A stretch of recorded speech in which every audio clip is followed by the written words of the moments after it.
Going live, going live, going live. It's alive. Hello. Hello there. Shabbat Shalom, everybody. Great to once again see you. And you can see us, and you will be hearing us. And this is our third, numero tres. I'll say that with a Castilian accent. We are coming into your homes from our living room here. As we prepare the Torah scroll, we are here to do many things. Hopefully, that'll benefit you. And again, you must be getting used to our terminology by now. We say instead of God, we say Elohim. Instead of capital Lord, we either say the eternal Yah or Yahuwah. We say Yeshua as opposed to Jesus, Yahusha, Yeshua, other products. When we talk about Old Testament, we talk about Tanakh, Torah, Nevi'im, Chatuvim, the law, the prophets, and the writings. So there's a lot of things that we say which might sound strange to you. Others, you're saying, we know that, we do this ourselves. So, I know that there are many who are well involved in bringing back the true roots of biblical worship and study. And I wish everyone a boker tov, chavarim, good morning, friends, to all of you.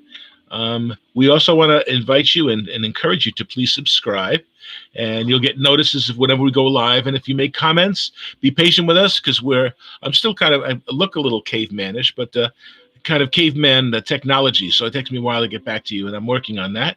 So every Shabbat, we plan on reinforcing the concept, purpose, and benefits of Shabbat keeping, which actually affects every day in the life of a committed believer. So it's not a one-day thing; it's a Shabbat thing, which is number 7, a continuous action that it implies, and that it instructs us to be rooted in His truth, and therefore go forth with truth and vigor.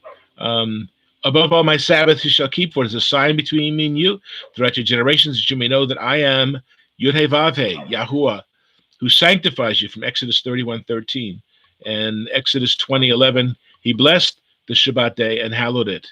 By keeping Shabbat, and we can read more about that in chapter 56 and 58 of Isaiah, Yeshayahu. And from Yeshayahu, we also get our name, Beth Tefilah, Kahal Elohim. I mentioned that also as the congregation of Elohim, which is mentioned 12 times in the Brit Chadashah, in the New Covenant writings. And in a little bit, I'm going to go into more detail of why I personally don't use the term church, its origin, and so on and so forth. So that's going to be after a little bit, after we do our messages. I'm going to, right in between, we're going to give you a chance to contact us, and I'll make a brief statement on that. We are just about to begin our Torah service as we give thanks to the one who is, who was, and who shall always be. Vehu haya, vehu hoveh, vehu yiyeh, Beth Tefilah, all glorious throughout eternity. So we need to give Him thanks and praise, and we'll be talking about some wonderful things. And as we come, our friend Michael is going to lift up the Torah scroll. He's got it right there. The Torah, Ki mitzion detzeh Torah udvar Adonai me Yerushalayim. We thank Him because He is Noten HaTorah. Yahuwah is the giver of Torah. We don't worship. This is not an idol or an icon. This is the Word. The Word is what we celebrate. The Word is it. The Word is the final word. It's the final, it is the Aleph and the Tav. It initiates and it consummates. It concludes, it begins. And each day is a cycle of the Word, and it makes melody in our hearts. And by it we live, we move, and we have our being. So give Him thanks, and we give Him thanks in worship. And one of the key words of worship actually implies servitude, that we serve Him. We serve Him. Yes, we can praise Him with hands lifted in the air, lift up holy hands in the sanctuary, which also shows our availability to do the work. Okay, but we also are servants. He who seeks to be the best among us needs to be servant of all. Okay, Ein kamocha, there's none like you among the Elohim, O Yahuwah. There is nothing like your works. Your kingdom is an everlasting kingdom, and your dominion is throughout all generations. The eternal reigns. The eternal Yah has reigned. The eternal Yahuwah will reign forever and forever. And Yahuwah will give strength unto His people. Yahuwah will bless His people with peace. Shalom. And in the past few weeks, I've talked about peace. I talked about shalom briefly. And I've also talked to you about, what was last week's message? Joy. And today I'm going to be talking about boldness as Michael continues in his teaching on Shabbat, on the meaning and the purpose of Shabbat, that we get a deeper understanding of these things. So this is our intention to go forward and to be blessed, and hopefully you will be blessed also. When the ark would travel, Moshe would say, "Arise, O Lord, let your enemies be scattered. Let them that hate you flee from before you.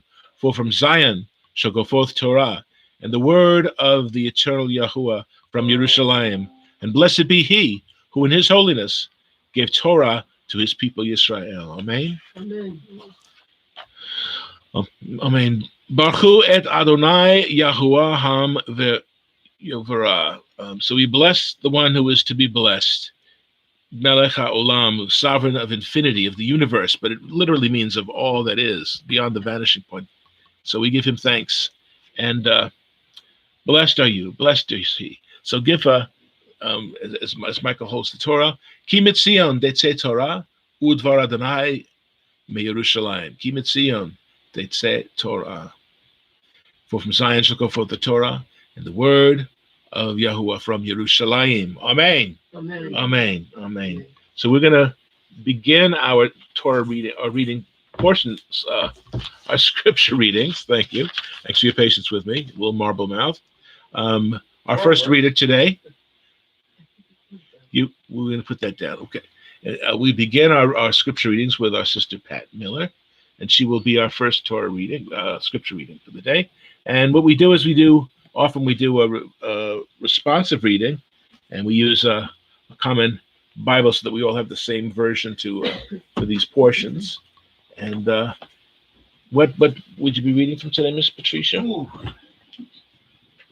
Shabbat Shalom, everyone. Shabbat Shalom. Today's scripture reading, I will be reading Psalms 138.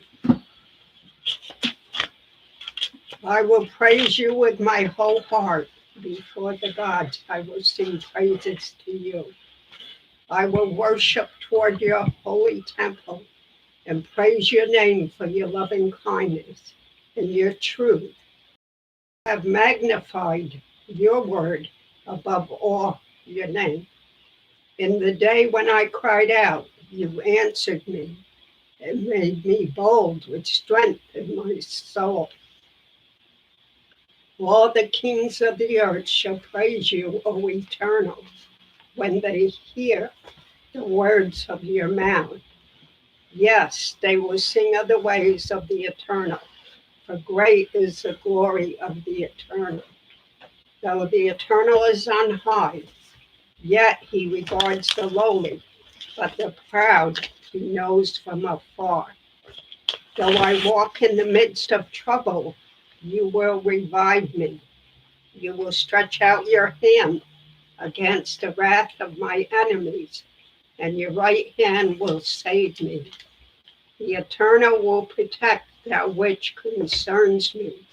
Your mercy, O Eternal, endures forever. Do not forsake the works of your hands. Amen. Amen. Psalms 138 is an individual hymn of thanksgiving, a psalm in which a single voice praises Elohim for goodness to or on behalf of that person, usually for deliverance from some trying situation. It celebrates the name, the steadfast love, the faithfulness, and the intimate care of Elohim in the places in which we find ourselves in life, our daily trials and troubles. Amen. Amen. Amen. Toda Rabah, we give you thanks. Eternal Yahuwah. We give thanks, Pat, for sharing that. This finds just the right word to brighten our days. Amen. Ooh. I'm on.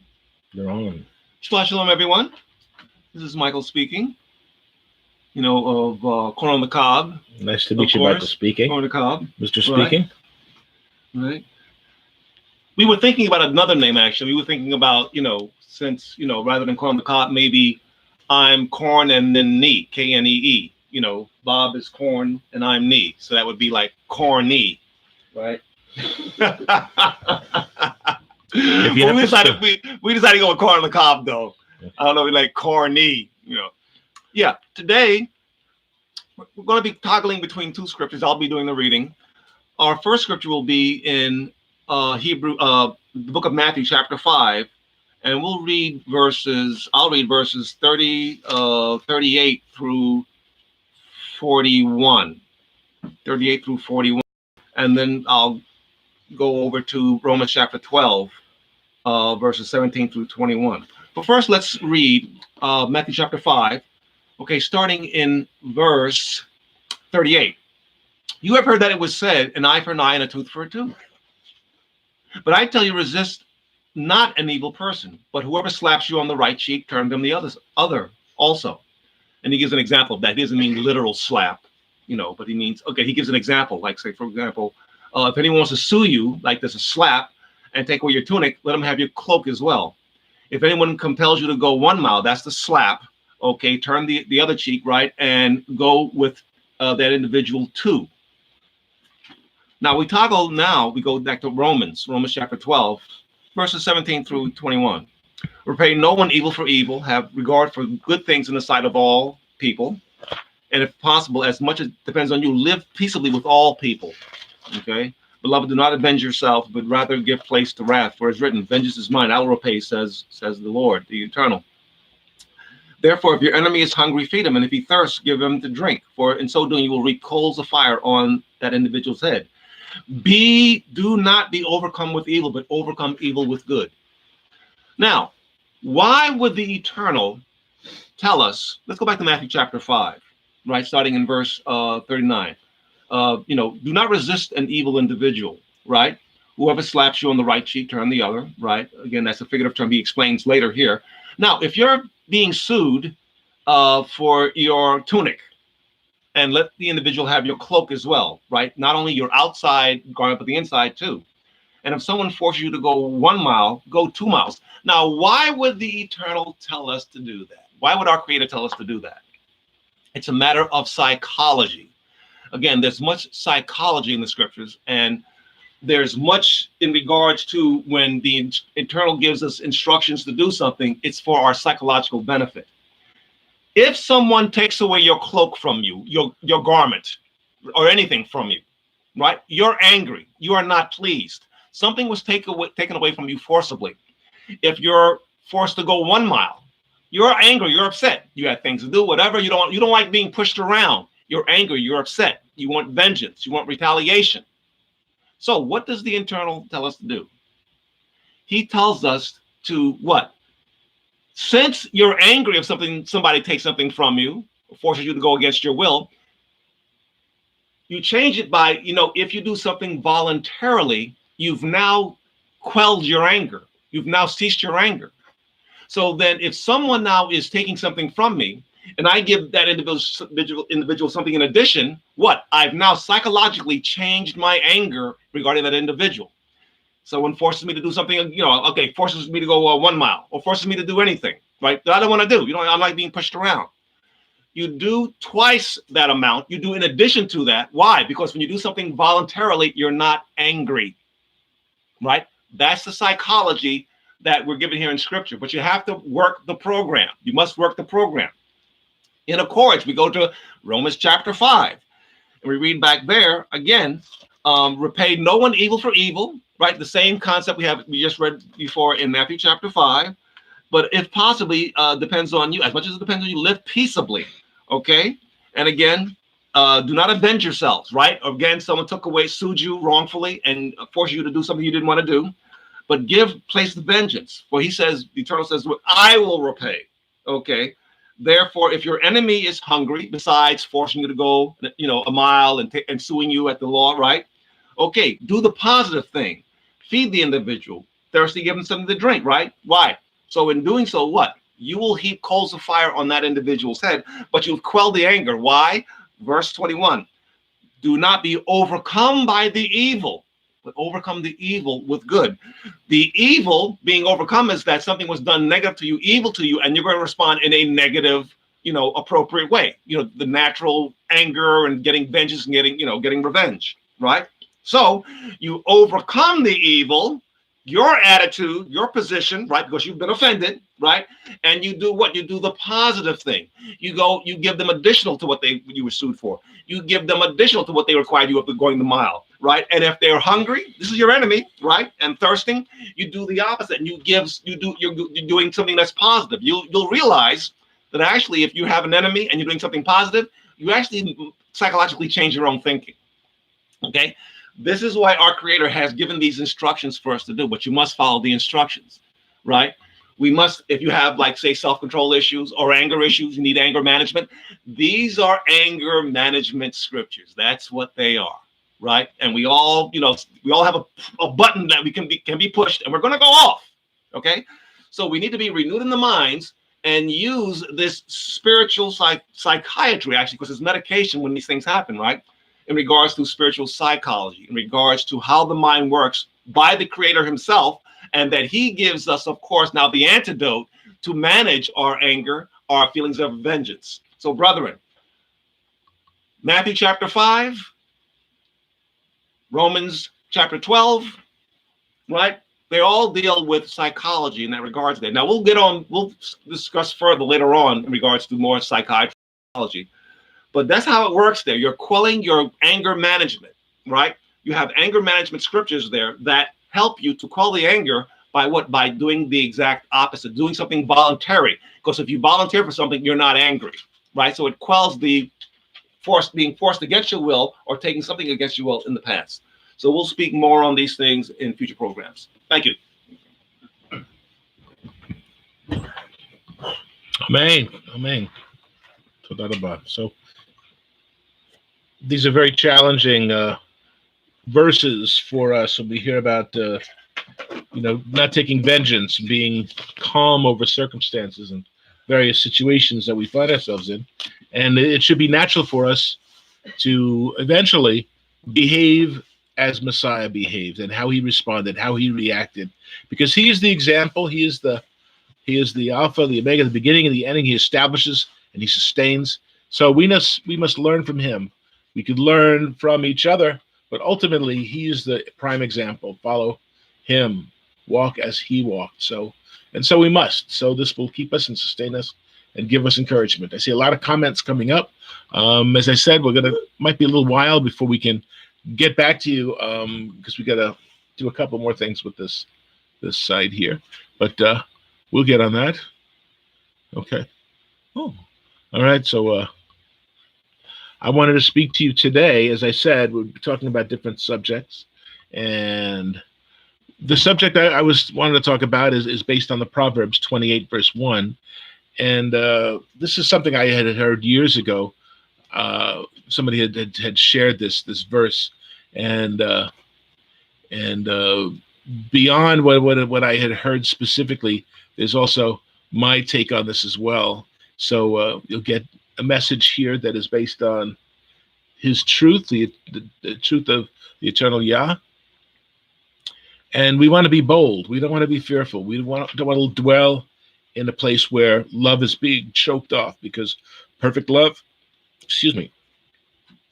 casts away fear. So help us be willing to kick out that fear in our lives, that we don't have this unnatural fear and terror in our lives. Some of us are frozen solid from fear and concern and overwhelmed. So let us not be overwhelmed. Messiah told us to be calm, be anxious for nothing, okay? And Proverbs 28:1 says, "The wicked man flees, though no one pursues, but the righteous are as bold as a lion." And the wicked, always looking over their shoulder. Rasha refers to those who are morally wrong, who are guilty, evil, and ungodly. So to the Rasha, Rash is and it's interesting that the word head is in that too. It's one who gets too heady on himself and on his own ways, as opposed to the ways of the eternal Yah. So that it's really an interesting illustration you get from that opening portion. A wicked man flees though no one pursues. It's the ultimate example of paranoia and fear, always looking over your shoulder. There's no rest for somebody in such a condition because the wicked knows not anything about the Shabbat. There's a resting place. There's a Shabbat rest. There's a rest that the eternal Yahuwah wants us to enjoy and experience firsthand, to stop what we're doing. Stop running, first off.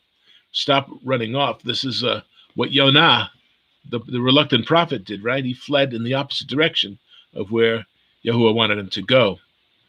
And we see in the book of Judges, chapter 6 and 7, a mighty man of Elohim named Gidon. And Gidon defeated the Midianites with only 300 men. What kind of weapons did they have? Well, they had trumpets, they had empty jars, and they had lit torches. And they surrounded the camp, blew the shofars, smashed the jars, and shouted, "A sword for Yahuwah and for Gideon, for Gidon." So that was the plan. It didn't sound like a great plan. Just as what Michael was sharing, it says, when you're told to walk a mile, walk two. You know, the way that we can diffuse things is to take a step, take a breath, take a deep cleansing breath, and then act. So what happened in that camp? There was such terror and panic ensued that the Midianites basically attacked and killed each other with the sword. And Gidon didn't really have to do a whole lot, but just had to follow the orders, follow the plan. The plan is amazing. It sounds odd, right? Okay, I'm going to take a shofar, a ram's horn, a jar, and a torch, and that's all I'm going to need to defeat overwhelming odds. But we can do this because those who are living in fear and terror are through a guilty conscience or guilty behavior. We see how fearful they really are. I mean, we hear of Joseph Stalin, the monster of World War II. In addition to Hitler, Stalin was a horrible monster. He would sleep in a different room every night. He feared packs of wolves hunting him down, and Hitler feared being caught by the Russians alive. So he took care of that also. King Saul becomes fearful and paranoid of David, right? Because Yahuwah was with David, but had left Saul. So he was fearful of that. He was paranoid of losing his power, losing control.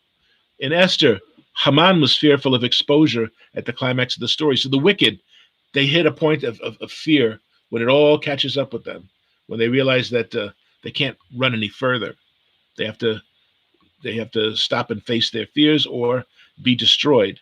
Bereshit, Genesis 3:10 says, "I heard you in the garden," the Eternal says to Adam, the man, "and I was afraid." Adam is saying to the Eternal Yah, he says, "I heard you in the garden and I was afraid because I was naked, so I hid." So whenever we give again, like the psychology of this, the lawbreakers, the fugitives from justice are laid bare before Elohim because he knows all the secret sins. He knows all the secrets of your dark past. He knows everything about you before you even know about it. Proverbs 28 verse 4.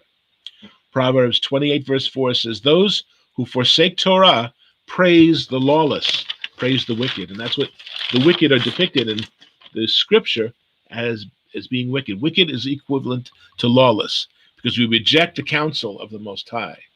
So that puts us in the category that is at the antithesis, the opposite side of the spectrum of Yahuwah, of the Eternal, who loves us and provides for us. Psalm 37 verse 1 says, "Do not fret because of evil men or be envious of those who do wrong." And this can happen to a lot of us because we're celebrity obsessed in this world, in this country. I know we're hearing from people from around the world here, and that's really cool. But I'm sure that there's deep fears, dark fears, and the obsession over things, over quality of the teachings and the lifestyle that the Eternal Yahuwah would invite us to understand better. Okay.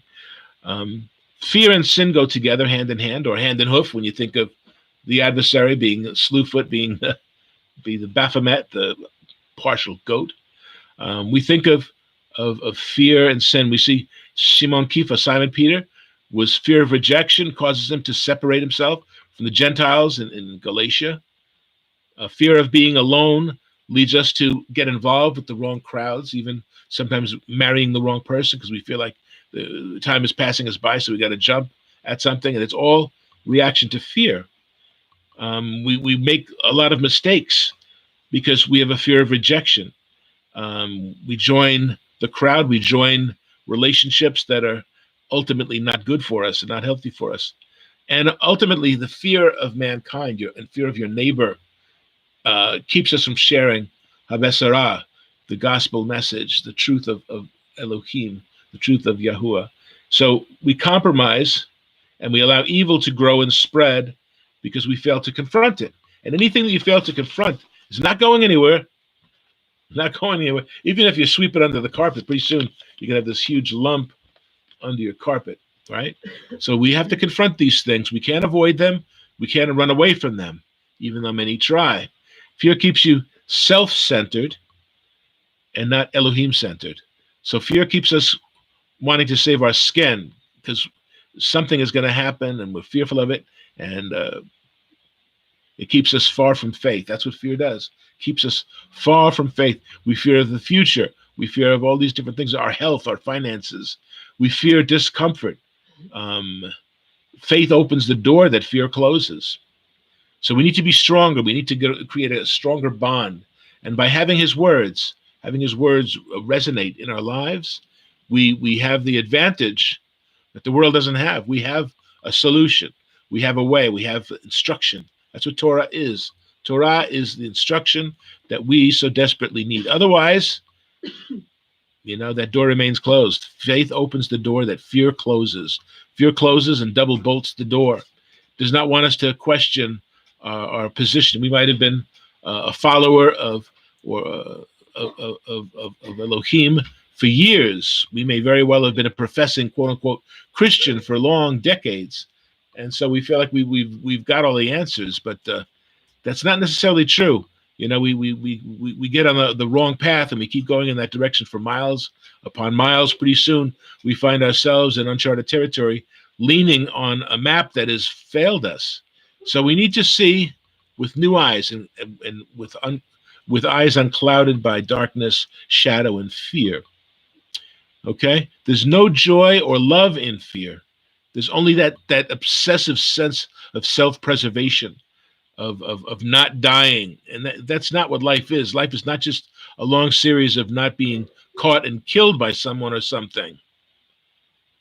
So again, it creates that self-preservation, which is number one, self-preservation. False self-love creates a selfishness that's very difficult to overcome. So we have those that overcome these fears. Avram had to overcome fear when he left Ur in order to fulfill his calling and receive the promise of the numerous descendants. He was Avram. He would become Abraham of many nations. And he leaves a place called Ur. And interestingly enough, we have a lot of Hebrew words that are translated for us, but Ur of the Chaldees, Ur means light. So he leaves the light of the world to pursue the light of Yahuwah. He decides to pursue that which is unknown, which would cause others to be fearful. But this was a cause of faith for Avram. He didn't fear this. He did this. Moshe had to leave Midian,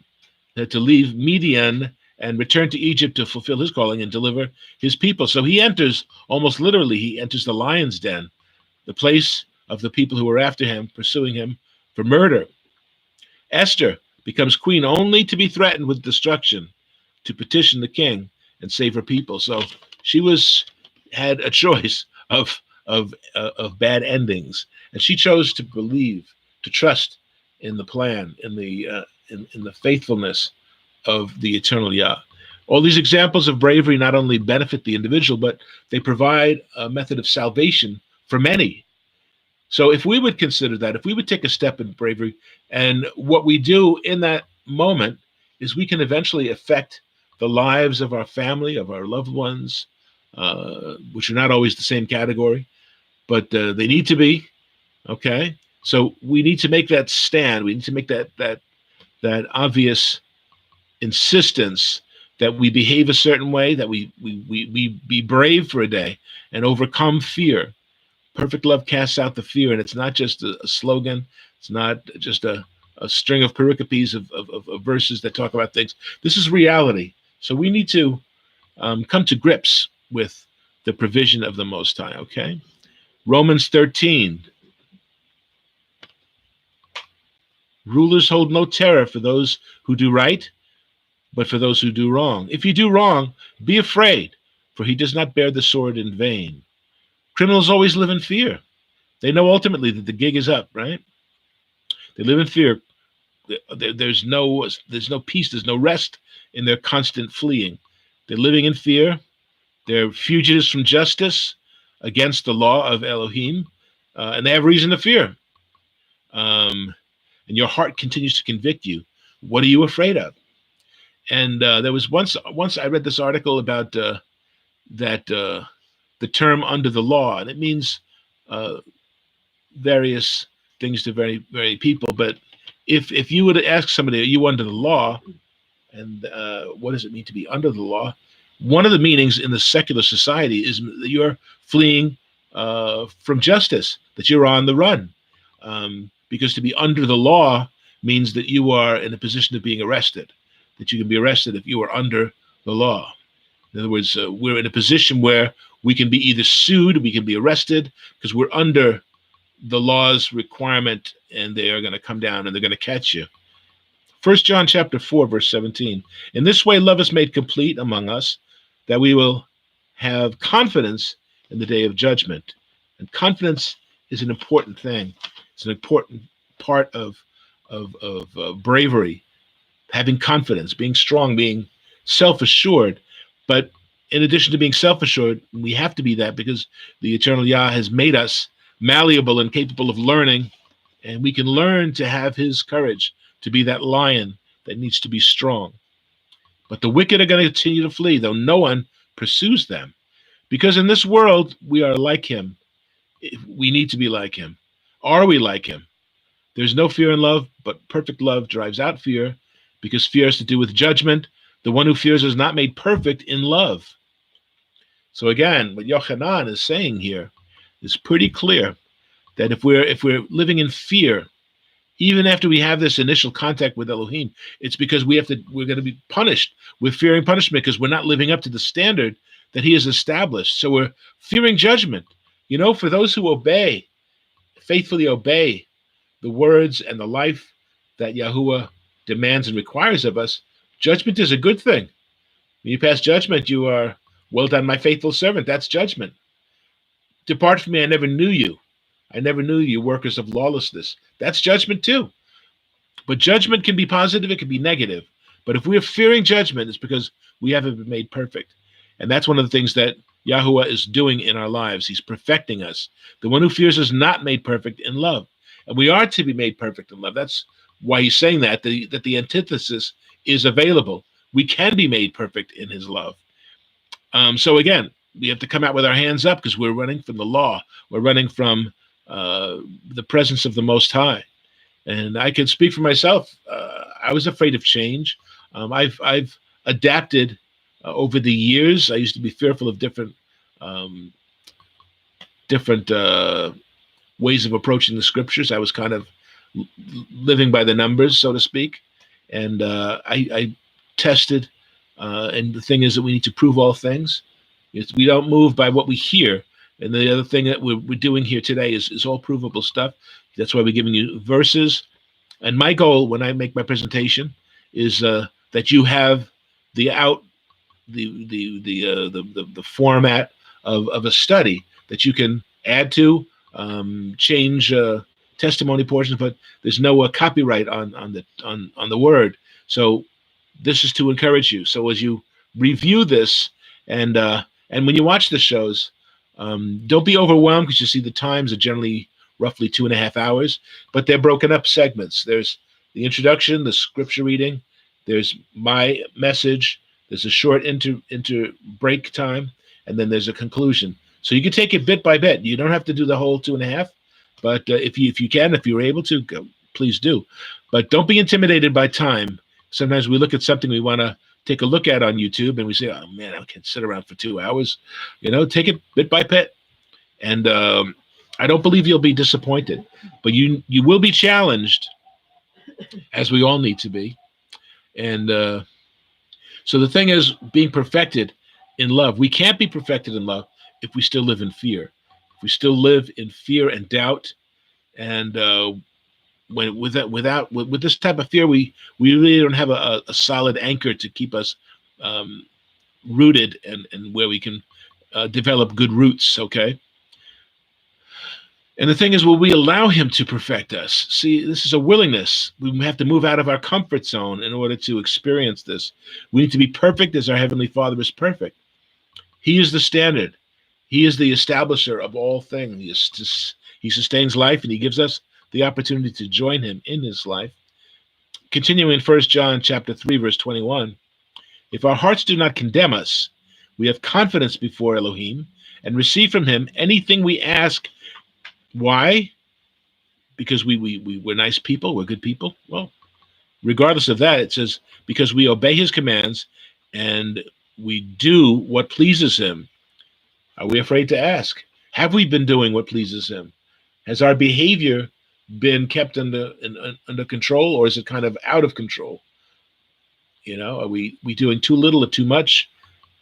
We think that somehow we can find our own way, and that's what got mankind in the trouble in the first place. We decided to do it our way instead of the way of Yah. Okay, so if our hearts do not condemn us, okay, again, that's that fear, because we're fearful of judgment.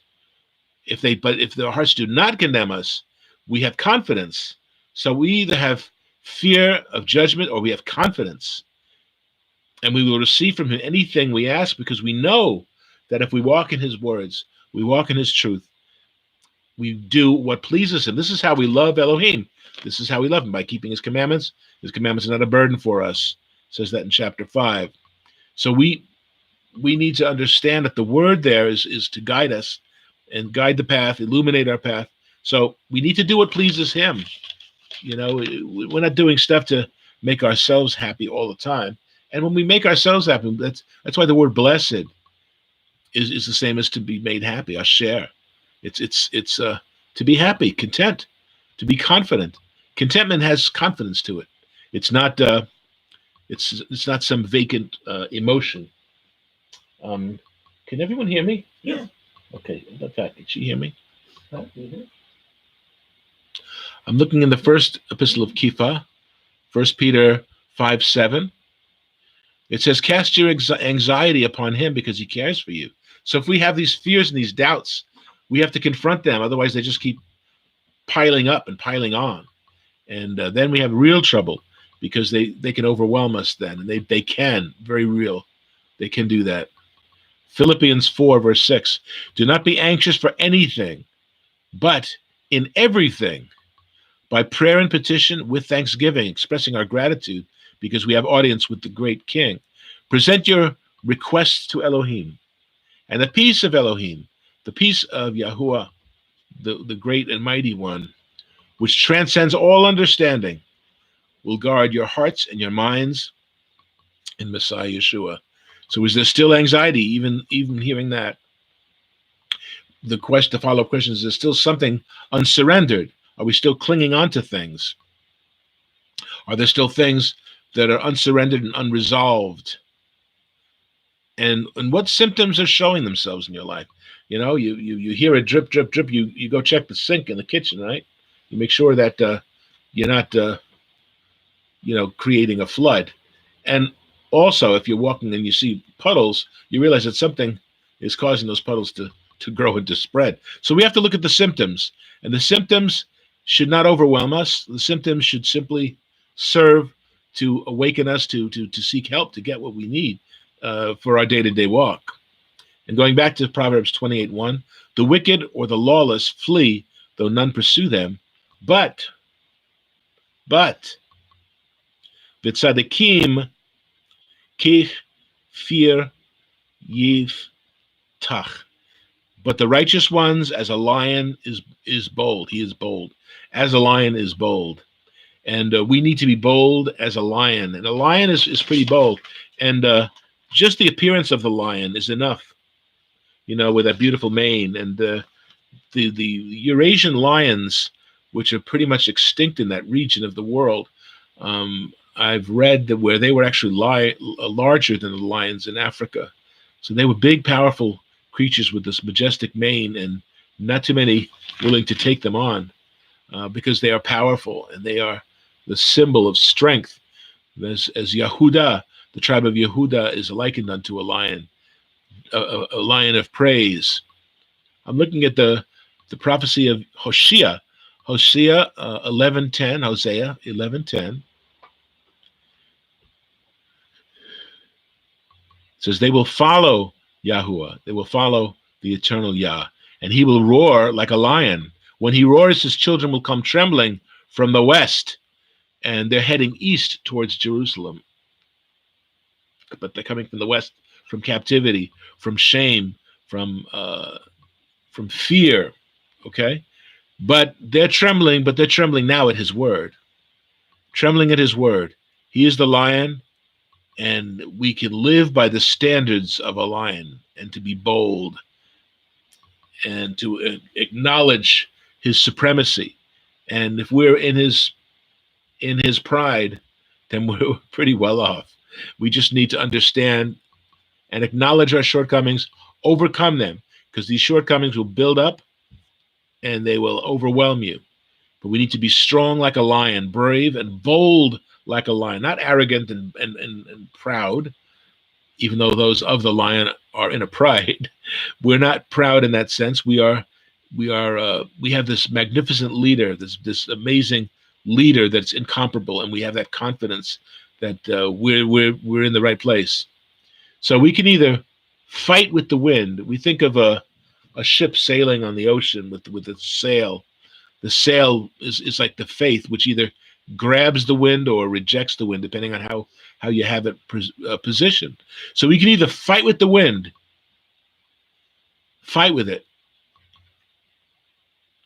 fight against the wind. Just like if you're a passenger in the car, you kind of go like this, and your hand goes back. You go like this, and you kind of swim in the waves of the air working against you, the aerodynamics of the car movement, right? So we can either fight with the wind or flow with it. We need to let the sails be full and move forward. And we either go with the wind, and when we do go with the wind, we just slice through the water with great strength, speed, and urgency, okay? So that's part of that confidence. We have the sail. Let's utilize the sail. It's not there for decorations. Okay, Galatians 5, I'm reading 22, verses 22 and 23. But the fruit of the Spirit is love, joy, peace, patience, kindness, goodness, faithfulness, gentleness, and self-control. Against such things there is no law. But the criminal are a law unto themselves. The fruit that they bear is always going to be sour.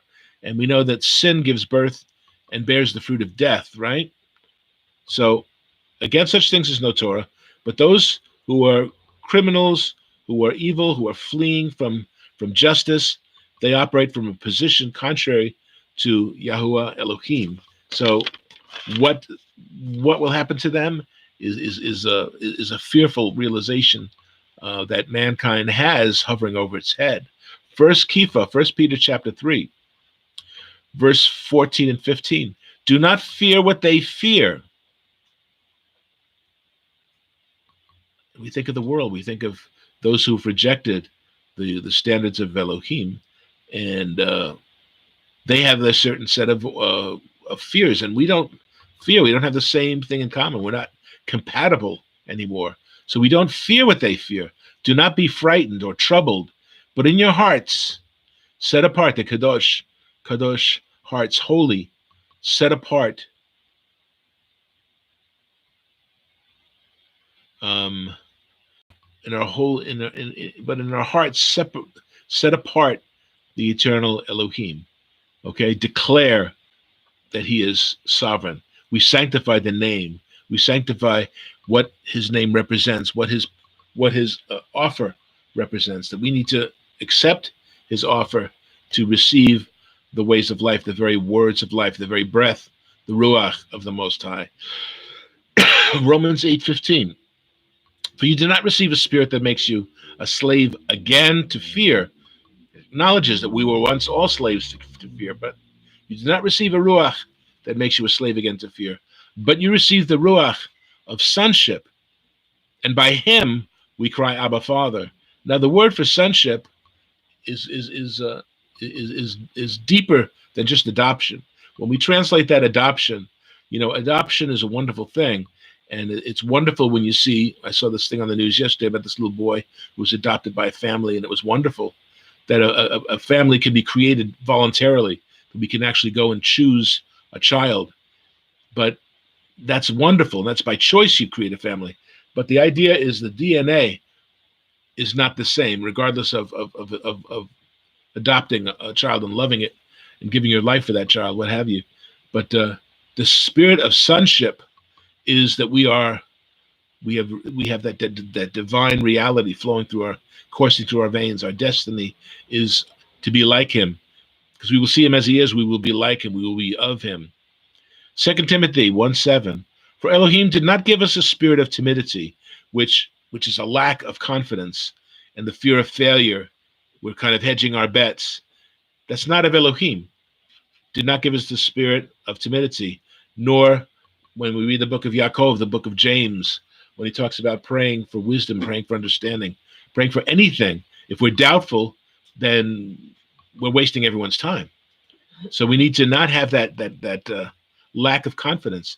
We need to believe that he is, and he rewards those who diligently seek him, as the book of Hebrews tells us, right? But a spirit of power, not a spirit of timidity, but a spirit of power, love, and of a sound mind, a spirit of discipline. A discipline. Batach is to be bold. Bold as a lion. To trust, to be secure, to be confident. That's what we need. We need batach, to be bold, to not be fearful and second guessing.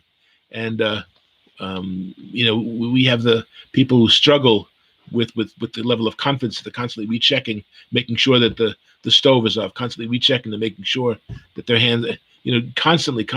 What is that, OCD? Yeah, people who are OCD. And that's an extreme example of that kind of lack of confidence. You're fearful that you can do nothing right. Everything has to be double checked. You can't be trusted to make the simplest of decisions. And yet, the eternal Yah wants us to have confidence, to be bold as a lion. And it's what we need to be challenged by, not to just be accepted that, well, like, this is the way it's always been. I guess that's the way it's always going to be. And that's wrong. That's having that fear of judgment that love overcomes, okay? Overcome fear with boldness and emunah, which is faith, trust, steadfast and strong. Psalm 27, verse 3. Psalm 27, verse 3. Though an army besiege me, my heart will not fear. Though war break out against me, even then will I be confident. Will I be strong? Even then I will not fear. And that's determination. That's a stubbornness. That is chazak, which is refusal to be discouraged. It's to press on regardless of circumstances. So we need to be strong and bold and stubborn, not to give in. We do not submit to fear. Acts 28:15 is a really good little illustration. It says, the brothers there at this location heard that we were coming, and they traveled as far as the Forum of Appius and the Three Taverns to meet us. At the sight of these men, Shaul, Paul, thanked Yahuwah, thanked the Eternal, and was encouraged. Tharsis, which is to take courage. Interesting, because he's from Tarsus, and here he has Tharsis. I wonder if the author intended to play on words there. So Shaul, they're both encouraged to see each other. They're both, wow, we were seeing each other. They didn't have the miracle of YouTube or texting people quick.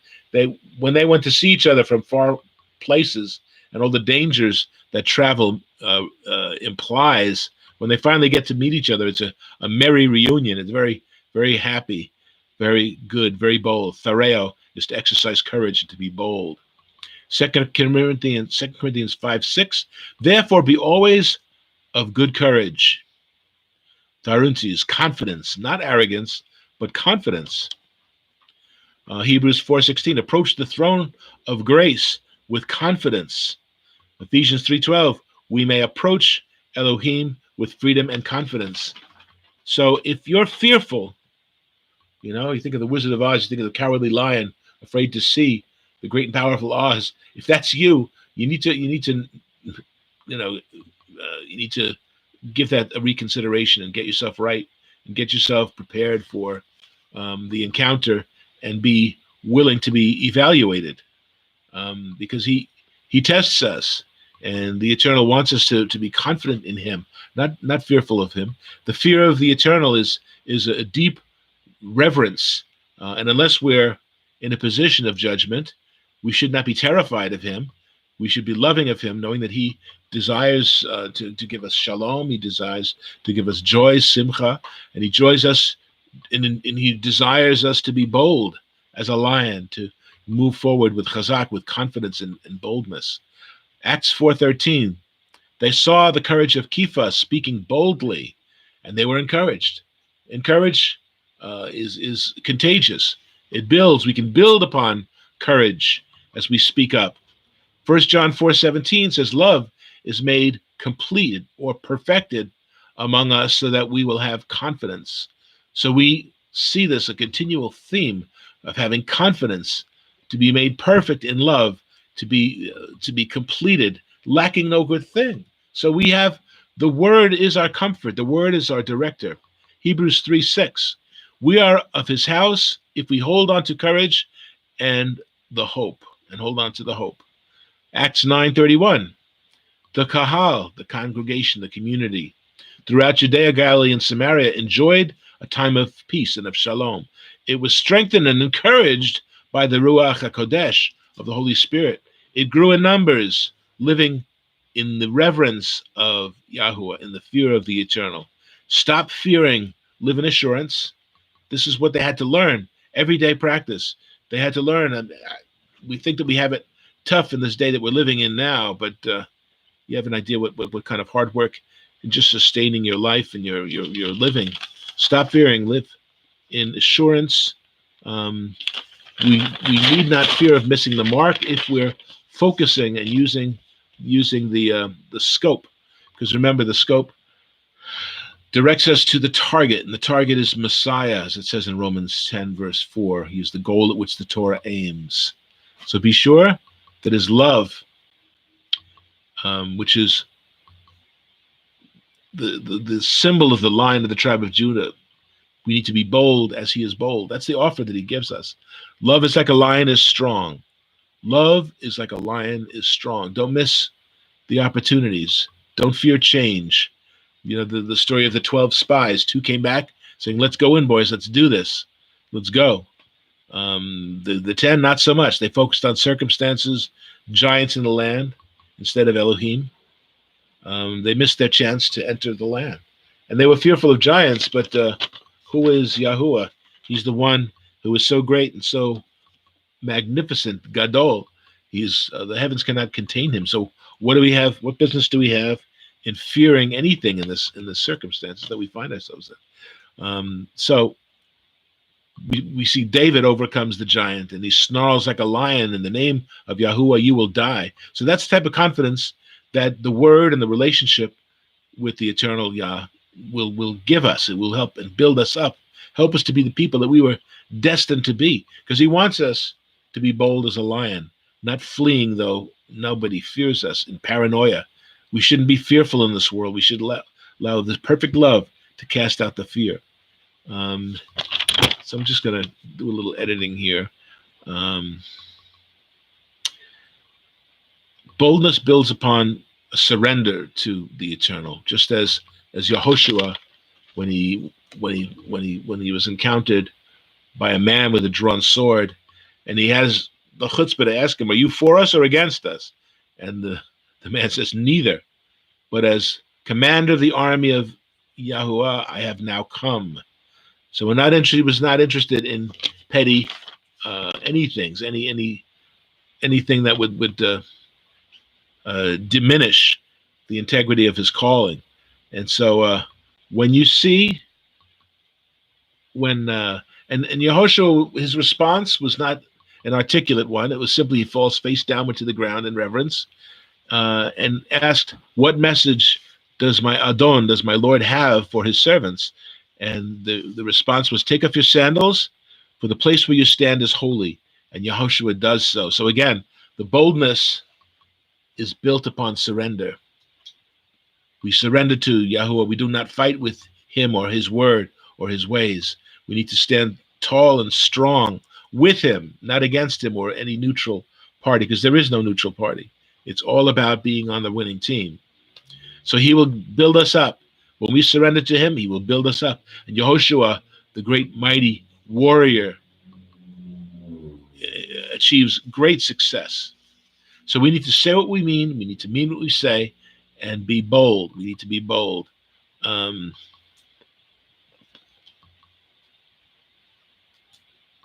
let's see. In Yehoshua's case, there was no reason to be fearful. The crisis of the moment melted into the opportunity that Yahuwah had given him to magnify the shalom in our lives after the things are accomplished. We need to look beyond the circumstances and see the conclusion of the matter, because Yahuwah has our best intentions always before us. Okay.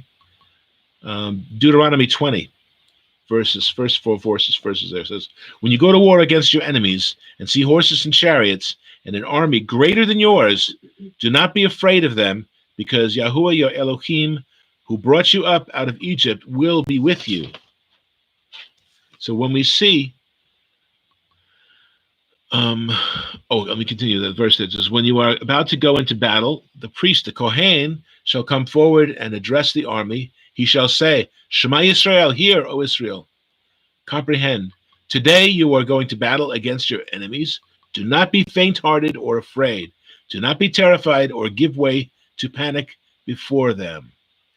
Okay, for the eternal Yah, your Elohim, is the one who goes with you to fight for you against the enemies, to give you victory. So that's pretty confidence building, isn't it? That the Kohen, the representative, and again, we are, as believers to each other, we have to be like the Kohanim. We have to be the spiritual leaders and give the words of encouragement and live up to that, and not fail in our duty as Kohanim, as prophets, as leaders.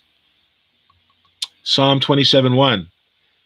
Yahuwah, the eternal, is my light and my strength.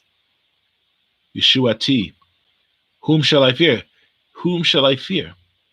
The eternal is our light and our salvation, our Yeshua, our Yahusha. Whom shall I fear? Okay, and again, there is no such thing as my Yeshua, because there's no possessive in the Hebrew language. It's a Yeshua to me. So when we acknowledge Messiah as our sovereign, it's not my Yeshua, it's he is Yeshua to me. Just as our wives are not our wives, but they're wives to us. We are husbands to them. And by that, there's an implication of the active role of what the title is. Yeshuati means he is salvation to me.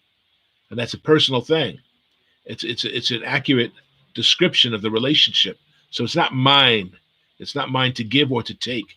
It is his to give freely, and us to acknowledge and to receive, but always to have that connection between the giver and the gift that should never be eradicated or removed or allow it to lapse.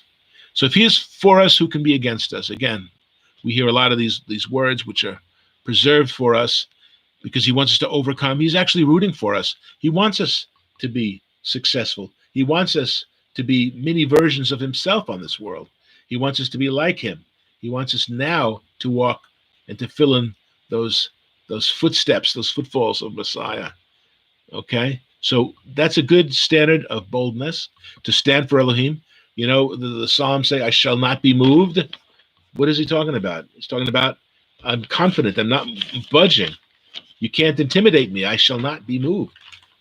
And with trusted, full-throated, full trust in the eternal Yah, we will not be moved. We will not be intimidated, and we will be bold as a lion. And I wanted to touch briefly on Ephesians chapter 6, winding down here. Be just another couple of minutes, but I want you to get this, because there are a lot of people who are still living in doubt and fears. And you could be strong in the Lord Yahuwah in many different ways, but something can still be haunting you, can still be not winning wars against you, but having minor victories, minor battles. But Ephesians 6, I'm going to read from 10 to 20. Finally, my brethren, be strong, chazak, in Yah, and in the power of his might. Put on the whole armor of Elohim. And we're told elsewhere to be clothed with Messiah, that you may be that you may be able. So we clothe ourselves that we may be able to stand against the wiles of the devil. Because remember, we're helpless without Elohim, that you may be able, again, giving us the capability to achieve this. You be able to withstand in the evil day, and having done all to stand. So there's something to be said for making a stand and standing firm, standing on solid ground, not on sinking sands, but on the firm rock of salvation. Okay? Having done it all, we are to stand. Stand, therefore, having girded your waist with truth. So again, our waist represents our core, our center, our mid-person, the core of who we are, the very root, having put on the breastplate of righteousness, and this breastplate wherein lies the heart that beats like a lion. Okay? And having your feet shod with the preparation of the gospel of peace, we're ready to go, ready to be sent, eager to go into battle. We don't want to equate spiritual battle so much with literal battle, but the day after 9/11, more people signed up to all various forms of the military than, I don't have statistics, but it was an amazing thing. In response to certain things, we need to go. Excuse me. Above all, taking the shield of faith, with which you will be able to, fully capable and empowered, to quench all of the fiery darts of the wicked one. So this is talking about a victory that is almost unchallenged. You will be able to quench all of the fiery darts of the wicked one. And take the helmet of salvation, which is the mind of Messiah Yeshua, against salvation, who is Messiah himself, and the sword of the Spirit, which is the word of Elohim. It is written, it is written, it is written. The word of Elohim is our chief weaponry that we can fight and we can overcome the challenges. We need to always go back to the source. The source is the endless reservoir of wisdom and confidence that is there to be had. Confidence is not just for some. We all have different gifts, but we should all have confidence and be persistent. Praying always with all prayer and supplication in the Ruach, being watchful. Remember the Natzarim, one of the names of the Natzarim are the watchers, watchmen on the wall. Being watchful to this end, with all perseverance and supplication for all the Kadoshim, all the holy ones, and for me, Shaul interjects, and for me, Shaul, that utterance may be given to me, that I may open my mouth boldly to make known the mystery of the gospel, for which I am an ambassador in chains, that in it I may speak boldly as I ought to speak. So Shaul needs the boldness. He needs us to pray for him. We need to pray for each other, to encourage each other, to do what needs to be done. And this was actually happening for Shaul, because we read in Philippians 1:14. And most of the brethren in Yahuwah, having become confident by my chains, are much more bold to speak the word without fear. Just as we read earlier from the book of Acts, that the brethren were encouraged because Simon Peter, Kepha, was speaking in boldness. So knowing that Shaul was in a dungeon somewhere gave them confidence, not fear. The reaction that we have states who we are. If we hear that Joe, is in jail because he preached the word, a lot of us would be terrified. I'll make sure I won't do that. But this has the exact opposite reaction, because they have the boldness of a lion, which is by following Mashiach, by following the word that gives us life and gives us focus. So this is having the exact reaction as it should have among us. Having become confident by my chains, are much more bold to speak the word without fear. So it has the exact opposite reaction that the jailers in Philippi and the jailers throughout Paul's life had intended it to have. Fearful. This is what can happen to you. And it has the exact opposite reaction. Because of that boldness that landed him in jail, they're more bold to speak the word without fear. And then I'm going to conclude this portion with from Matthew 5. Matthew 5, Metayahu 5, starting with verse 10. Blessed or happy, Asher, are those who are persecuted for righteousness' sake, for theirs is the kingdom of heaven.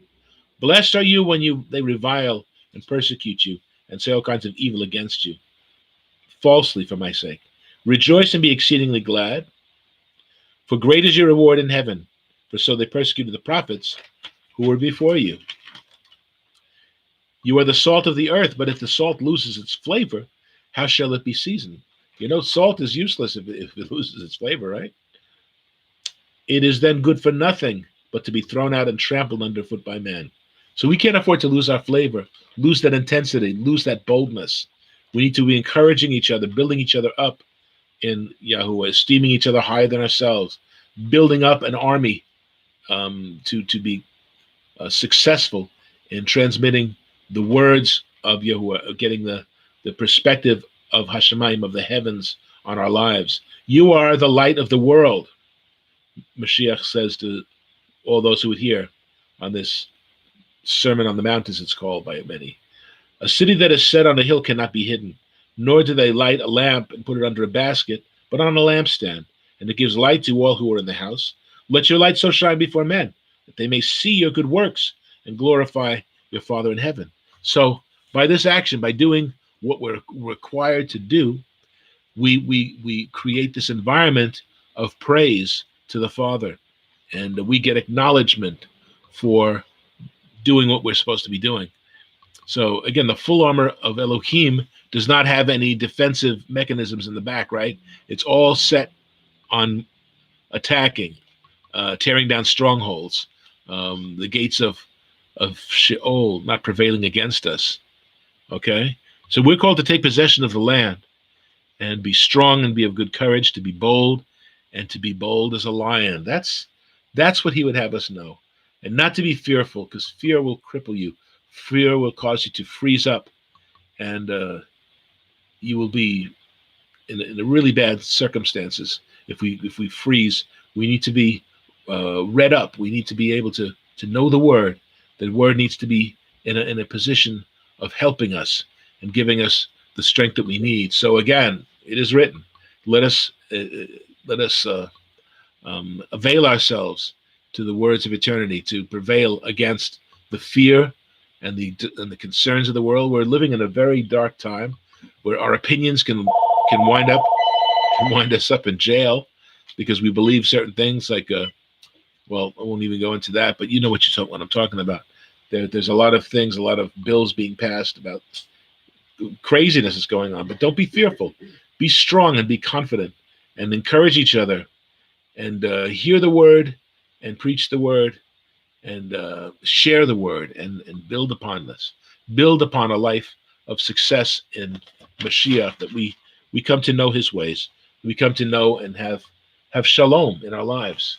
And that's very important. I wanted to get that message across to you, to not be fearful, but to be bold.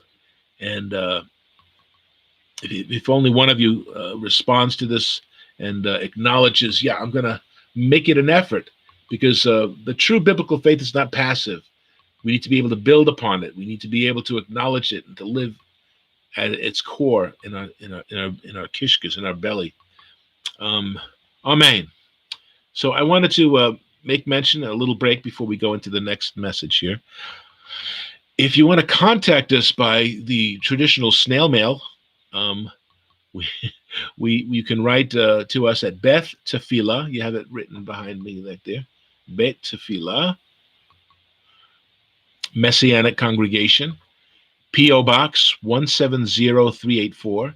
That's P.O. Box 170384. Ozone Park, New York, 11417. Ozone Park, New York, 11417. Okay.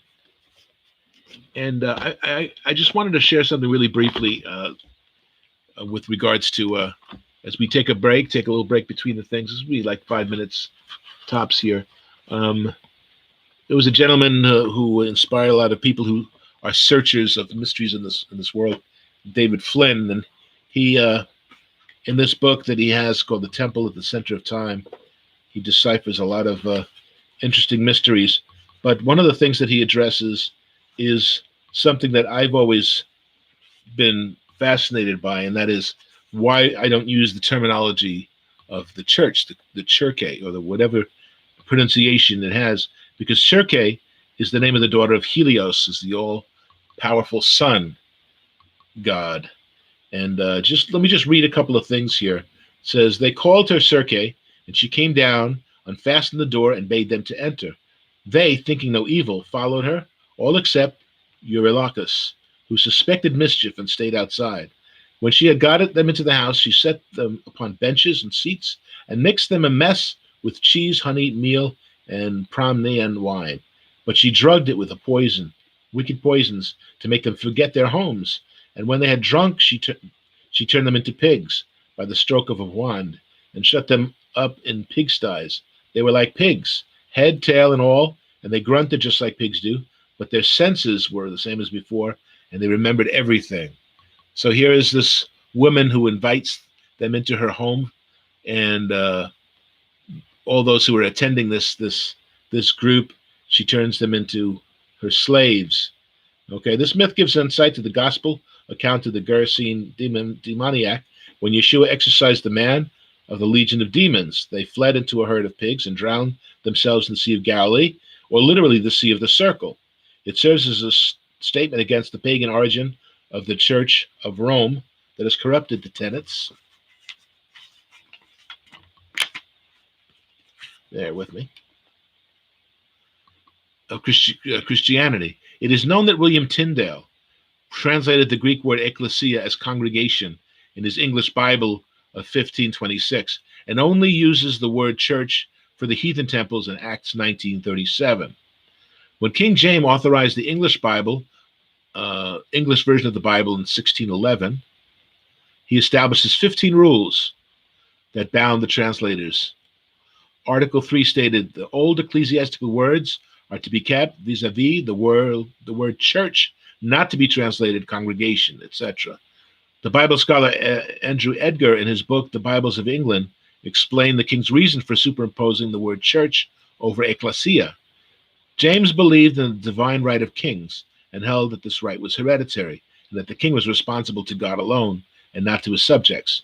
As defender of the faith and head of the state church, he came into opposition with the Puritans on the one hand and the Catholics and their papal claims on the other. In his struggles with both, he was motivated by a combination of religious and political consideration. This corruption of the Bible by King James with the sun goddess Circe pales in comparison to the distortions of Christianity made by the first king of the Catholic Rome. When Constantine converted pagan Rome to Catholicism, he superimposed Christian motifs over pre-existent sun worship cults. He himself worshipped the sun god Sol Invictus, the invincible sun, until his death, and Circe was his daughter, the sun god. Constantine declares Dies Solis, Sunday, as the official day of rest for the empire, March 7th, AD 321, minted coins bearing Helios crowned with the spiked rays, and established Messiah's nativity on the pagan date of the birth of the sun, December 25th. The imagery of Revelation involves the same circumstance. This is specifically manifest in the feminine version of the church as a solar counterfeit of the ecclesia. So I'm going to stop there, but for your consideration, there's more evidence of this also, the way we came to adapt a term which really has no meaning. The word church has no meaning. It's a variant of churche. It is not in any way connected to the body of believers. I lost my other thing of notes here. So I'm going to stop that there. Churche has no meaning. There's no religious ties because Kahal Elohim, which is a congregation of Elohim, or Ecclesia to Theo, the words Kahal and Ecclesia are not specific religious titles. There simply means a congregation or a gathering. It's their connection to, in the Greek, theos, or in the Hebrew, Elohim, that makes them religious gatherings. Because a group of teamsters or teachers or any organization can also be called a quote unquote church, according to that logic. Okay. So let me stop here. And again, give yourself a couple of minutes just to rest up and prepare for the next go round. But again, I don't like to do anything without full knowledge of what I'm doing. And we get into some really bad habits. Well, we've always done it this way. Why stop now? Well, let's, we're not clan members with hoods and say, well, it's a nice white hood, nice white sheet, nice and clean. Might as well keep up this tradition. It looks good,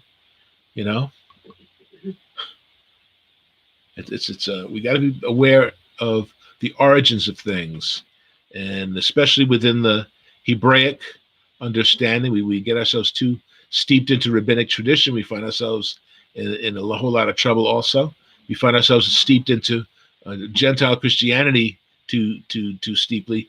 We'll find ourselves in trouble also.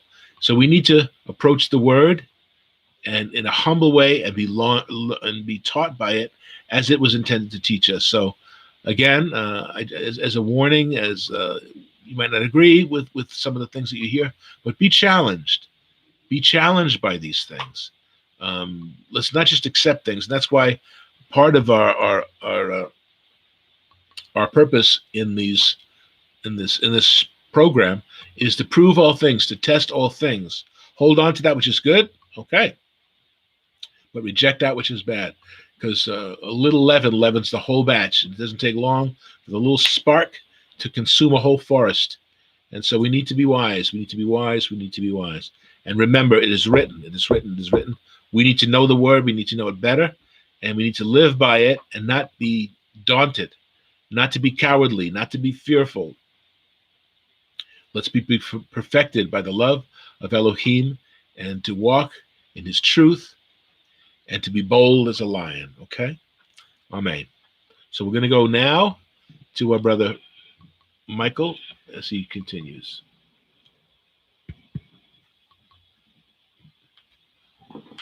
I'm moving closer over here, right?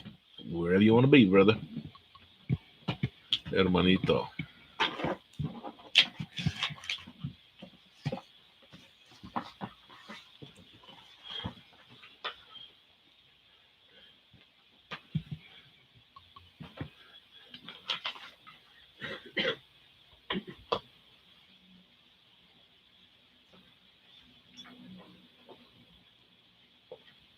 Right, greetings again, everyone.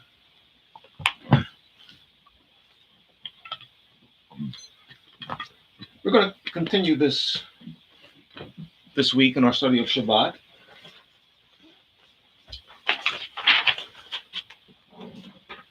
I want to start off by mentioning in regards to Exodus chapter 20 and Deuteronomy chapter 5. Of course, they are the two places where the Ten Commandments are mentioned. Also, you can check out Leviticus 19. Actually, essentially all the commandments are there in Leviticus 19 also. So actually, you have three places. We're going to look here at right. Yeah. So we know like the Sabbath in Exodus 20 is in the context, of course, of the eternal Yahuwah ceasing from the work of creating as a type of our ceasing from sin. We saw this last week in Isaiah 56:2 and Isaiah 58:13. But now when we look at Deuteronomy chapter 5, this of course is the commandments in Deuteronomy chapter 5 here. It figures our removal from sin or removal from Egypt. Now remember is used in Deuteronomy chapter 5. Guard, remember to guard the Sabbath day is in Exodus chapter 20, but it's remember, right? A remembering, zakar, in Deuteronomy chapter 5 is used in the Sabbath context here in verse 15. So we go to Deuteronomy chapter 5 and verse 15. The context, of course, starts in verse 12. Observe the Sabbath day to keep it holy, right, as you were commanded. 6 days you shall labor and do all your work. And of course, verse 14, but the seventh day is the Sabbath, and you shall do no work, no, your son, your daughter, your cattle, and everyone may, quote unquote, rest as well as you. Now, verse 15, right? And remember, here's that remember again. We have a remembrance, right? Now, remember, we said before that Shabbat is continuous action. It's the seventh day. Whenever you see the number 7, right, it has the idea of continuous action. Matter of fact, that's why you have the 7 plagues, back in Revelation. But it's what? The 7 last plagues. You have to have something that nullifies the continuous action. That's why it's called the 7 last plagues. All right. Otherwise, they would be just continuous plagues throughout eternity. So there are other ways in which, it is negated. Like, say, for example, he says that it is finished. In other words, the continuing action of the plagues has stopped. Okay. But otherwise, if it doesn't have something that nullifies it there, it has continuous action. So remembering, again, verse 15, that you were what? A slave in the land of Egypt. And, Yahuwah, your Elohim, brought you out there for mighty and outstretched arm. Therefore, what? The eternal Elohim commanded you what? To keep the Sabbath day. Right? So we have here a command, unlike Exodus 20, right, in regards to ceasing from labor. But what? In Deuteronomy chapter 5, we have what? Having come out from sin. The same way as we came out from Egypt, right? We came out from Egypt, right? And this, again, is reiterated in Deuteronomy, book of Romans, chapter 6, verses 6 through 22, in regards to coming out of sin, right? Which was actually accomplished, again, on the first day of unleavened bread, right? You read the reference in Deuteronomy chapter 16, verses 1 through 4, right? Remember, in Exodus 12 through 13, chapters 12 through 13, the Israelites were to remain in their dwellings all that Passover night. In Exodus 12, verse 22, right? They came out of Egypt the following night, which would be what? The first day of unleavened bread. That's when they came out, right, from the land of Egypt.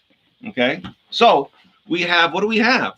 In Deuteronomy chapter 5, every week, literally, we have a remembrance of unleavened bread, because that's when they came out of Egypt, right? So, sorry for saying right again, but we have here a reminder of us, right? Not just of the Sabbath day, but of the days of unleavened bread. Again, because you remember what he brought you out, right? On, again, the first day of unleavened bread.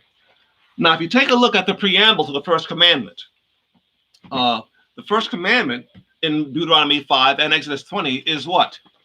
I am the eternal, your Elohim. What? Who brought you out of the land of Egypt, out of the house of bondage.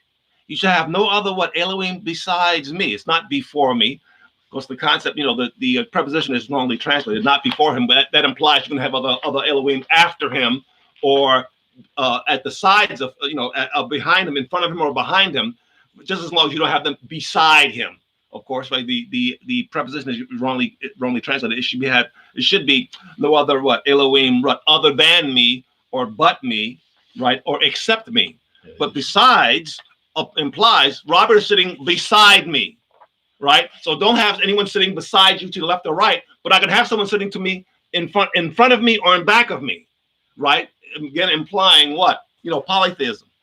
So again, no other besides him. But continuing, we see here what?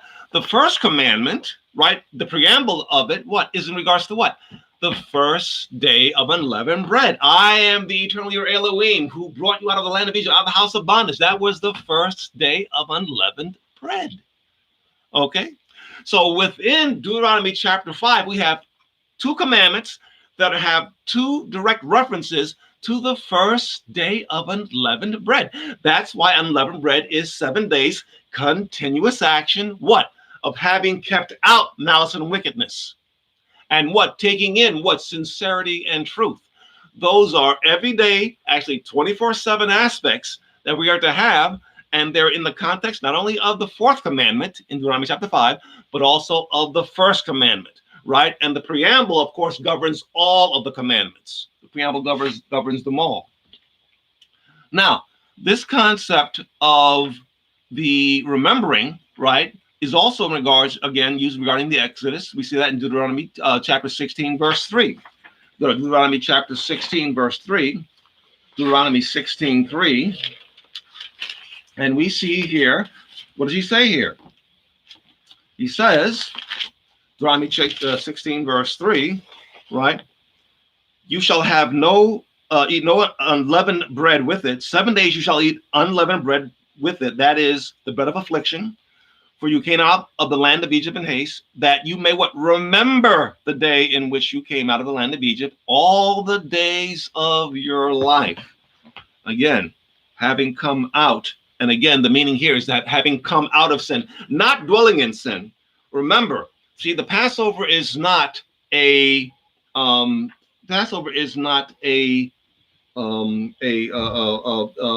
day in regards to like the other feast days, because what during the Passover, what you were still in Egypt, right? That's right. That's why the Passover is not a Shabbat day, because what they were still in the land of Egypt. They were still technically, actually, quote unquote, in sin, right? It wasn't until the evening, between the two evenings there, and then what on the following day, the 15th, that they were what separated from sin.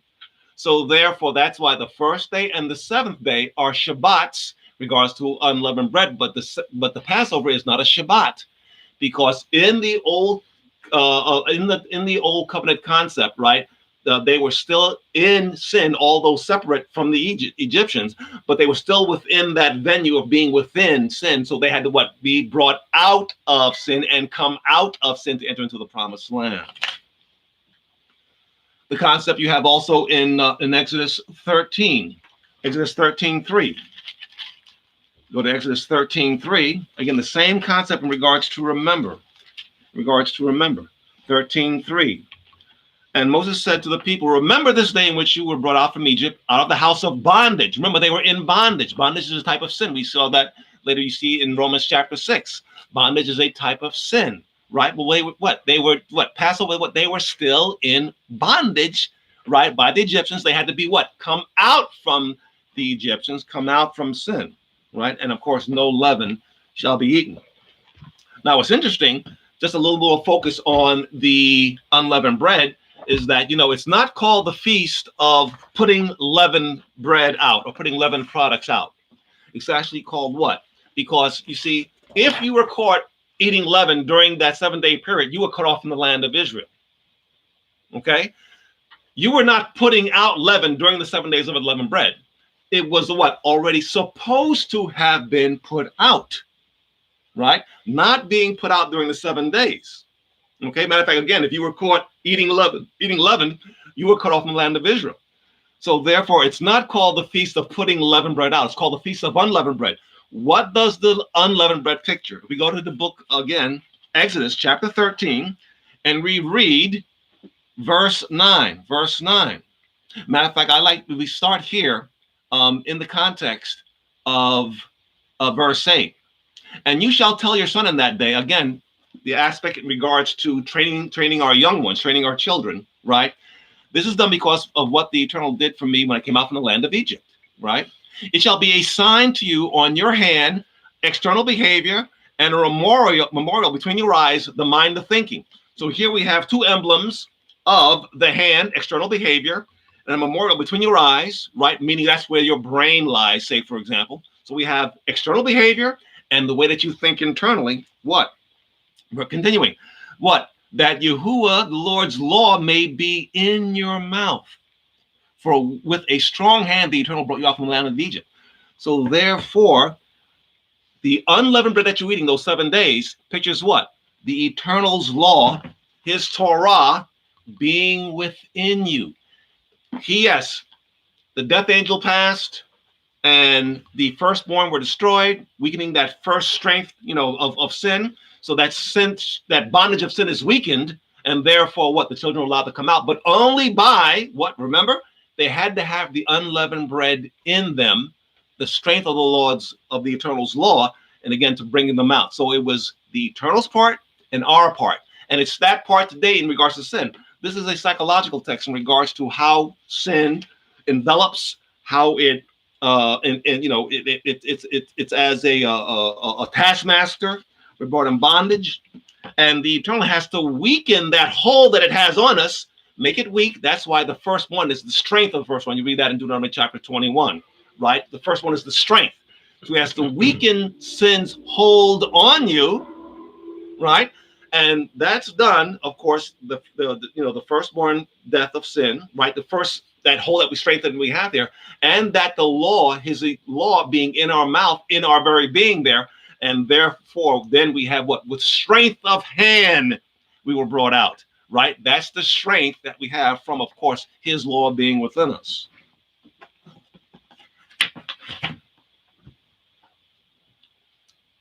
Now, in regards to we've dwelt with the correct meaning of Shabbat regarding ceasing from sin in the past two programs. Okay. Now today we're going to focus on the extended purpose regarding the standard of teaching required to fulfill the purpose of the Shabbat. Right. Our primary, which we'll look at right now, is Exodus chapter 31. Exodus chapter 31. We turn to Exodus chapter 31. Let's read Exodus chapter 31 real quick, starting from verse 13. From verse 13, Exodus 31, verses 13 through 18. Okay. Speak to the children of Israel, saying, surely my Sabbath you shall keep. What is a sign between me and you throughout your generations, that you may know that what I am, what Yahuwah, who sanctifies you. We'll speak later about what sanctification actually means. You know, you may know the word as being holy. It's the same word. Okay. You shall keep the Sabbath, therefore, it's holy to you. Everyone who profanes it shall be what? Put to death. Right? It is not a light thing. Gathering six, of course, wasn't anything in Numbers chapter 15, right? But on the Sabbath, non-Sabbath related work is typified as being sin. So that's why, again, you know, the sin that soul that sins shall die. So it's equated with being sin. Okay, and whoever does any work on it, whoever like sins, of course, they shall be cut off among the people. Okay, work will be done for 6 days, but the seventh day is the what? Holy Shabbat of the Eternal, right? Whoever does any work shall be put to death, right? 16. Children of Israel shall what? Keep the Sabbath what? As a perpetual covenant, right? Is a sign between me and the children of Israel what? Forever. In 6 days, the Eternal, of course, made the heavens and the earth, and the seventh day, what? He Shabbated, right? He ceased. Now, verse 18 is our critical verse. And when he had made an end of speaking with him on the mount, this is the Yahuwah, the Eternal, right? He gave Moses 2 tablets of testimony, tablets of stone written with the finger of Elohim, right?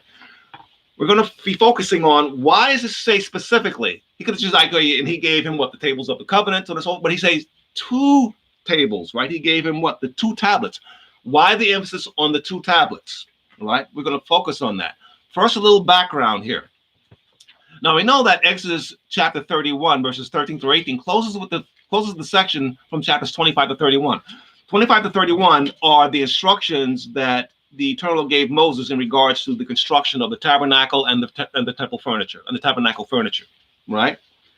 The ending of that whole section there, what is chapter 31, and it ends. It all focuses on the message there in regards to Shabbat.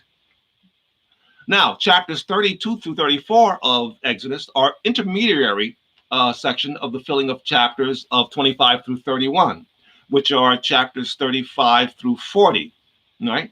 Whereas chapters 25 through 31 end with the Sabbath commandment, chapters 35 through 40, which fulfill chapters 25 through 31, actually begin with the Sabbath commandment. So you see, the Eternal then encapsulates the instructions given to Moses, and he ends that with the Shabbat, right, with the 2 tablets. And then as Moses now begins to construct the tabernacle, to construct the temple furniture, it begins with Shabbat. The Eternal is doing something, again, psychologically there. He's putting it in 2 conspicuous places, right, to give it that emphasis, to give it that spotlight. That's what's going on here. So, okay, we'll see. Well, okay, what's going on here? We'll see. Now, we take a look and we see that we have what? We have the matching standard for holiness. Now, the 2 tablets. Now, there are people who don't understand. A lot of people think that, okay, on tablet, the first tablet was commandments 1 through 5. On the second tablet was commandments 6 through 10. Actually, that's not correct. They were actually 10 on the one tablet and 10 on the other. And they've actually written front and back, on the front and back. I heard people say that it was just 10 on the front and 10 on the 10 on the front on one, 10 on the front on the other. That's not true. They were written in the front and on the back, but they were both matching copies of the exact same thing. Okay, and the front and the back actually has a meaning in regards to, again, being completely covered, being completely surrounded, right, completely engulfed, right, in regards to the Torah, into the law. Now, in Exodus 31:18, right, it's regarding in regards to glory and thinking. Glory and thinking. We'll see this in regards to the cherubim of glory. Of course, inside the Holy of Holies, right, we have the Ark of the Covenant. And of course, the two tablets were what? Included in the Ark of the Covenant. And on top of the Ark, well, what? Was the mercy seat, where we had the two cherubim. The two cherubim. And of course, Hebrews 9:5 refers to what? Refers to them as the cherubim of glory. Doxa in the Greek, kabod in the Hebrew. Now, what does doxa actually mean? What is this reference? Okay, not something vague, but rather specific. Doxa. Glory is from the word dokeo, which means to think, to be of opinion. Right? We see an example in Matthew 3:9. Let's take a look at an example of in Matthew chapter 3, verse 9. Matthew chapter 3 and verse 9. And we see here, and think not to say within yourselves, for we have Abraham as our father. That word there, think, is the verbal form of doxa or glory, right? So the cherubim of glory has to do with thinking, proper thinking, right? Another verse in regards to dokeo or doxa used within this context. Another example, you go to the 6th chapter of Matthew. The 6th chapter of Matthew and verse 7. But when you pray, do not use vain repetitions as the heathen do, for they think they shall be heard for their much speaking. Right? Yeshua is speaking here. Again, that's the word there from which doxa, from which glory comes from. Matthew chapter 22. But I'll just give you these three scriptures here. Matthew 22, verse 42. Matthew 22, verse 42. Saying, who's speaking here? What think ye of Messiah? Right? This is Yeshua talking here. Whose son is he? And they said to him, the son of David. But he says, what dokeo, what think ye of Messiah? It's the word there from which we get the word glory. So we see here that the Eternal in his wisdom, he uses these words in the Tanakh, right? And in the New Covenant, in the New Testament scriptures there. And not only does he give you the noun form and the verbal forms, right? But he uses them in particular contexts that reveals what the word means. So you don't have to go to lexicons and actually errant lexicons that give you wrong information. It's already self-contained within the scriptures themselves in regards to what the words mean. As we looked before, Shabbat. I can point you to 10 different people who will give you their own kind of musings and opinion and speaking out of their own thinking what Shabbat means. What we saw before. The Eternal gives us what? He gives us 73 actual uses of the verbal form in the Tanakh. 73 of them. And as you go through, we went through some of those last 2 weeks. And there's no question that, again, the context of the verb shows it means to stop or to cease, not to rest. Of course, we do not rest from sin, implying that after we get rest, we get some vim and vigor. We go back to sin with even more gusto, but we cease or we stop. So therefore, he gives us, and it's unquestionable what they mean. And that's why I showed you a couple weeks ago Vines, and the grammarians, they said, oh, it's obvious what it means there. We have 73 verbal forms, and they went through that, and they showed that, it's obvious what it means, and the context shows that. So we continue here in regards to that we have, so back to Exodus 31:18, the two tablets. Now, let's take a look and see, is it someone's opinion that they were just, 10 on one, 10 on the other? Or is it, again, non-fact or fact that they were 5 on one and 5 on the other, right? Making 5 commandments on tablet 1 and 5 commandments on tablet 2. Is that the case? Well, let's take a look. Let's turn to, we see here in the following tenths are what we would call like the spiritual tithes. The spiritual tithes. right? And actually the word tithe, we know that we're giving a tenth, right? We're losing a tenth, so to speak, of what we have. But the word tithe, right? A variation of the word here. Matter of fact, we see here 6238 in the Strong's Concordance. What it means to what? To make rich. To make rich, right? So we see that in regards to tithing, when we give our 10% or in tithing in regards to, the Tanakh there, 10%, what we're actually what? Being enriched. And again, we showed before that the word for 10, right? This is the word for 10 and for tithe, right? Ashar. But if you do a transposition, right? Can you see those letters there? Yeah, here we go. You can see that. Now, if you do a little transposition, you exchange letters 1 and 2, you get what? Sha'ar. Sha'ar means to think in Hebrew. Proverbs 23:6, 23:7, right? As a individual thinketh in his soul, so is he. Eat and drink, he says, but his heart is not with you. Again, heart in regarding thinking. So we see here the context, he uses this word here in the context in regards to being heart or thinking, which again also is also in regards to the new covenant. I'll write my law into the heart and into their minds. So actually, that's why we have 10 commandments, because there are other commandments. You have other commandments listed in Leviticus 19, say, for example. But why did he choose 10? He chose 10, again, to make this analogy here. And again, the analogy in regards to the old covenant has them what? Written externally on tablets of stone. But we know from the new covenant written in the heart and in the minds, right? Matter of fact, the tablets of the heart, 2 Corinthians 3:3, right? Not written on tablets of stone, but what in fleshly tables, 2 tables, right? Plural, of the heart, writing inside, right? So we have now the new covenant now, again, the commandments now done from an internal perspective. This is why we eat, right? The unleavened bread, right? To have them continuously in us, part of us with strength of hand, because that's how we're what? We're excised from sin, okay? So we have, again, the internal new covenant perspective there already encapsulated within the number of the 10. So we have, right?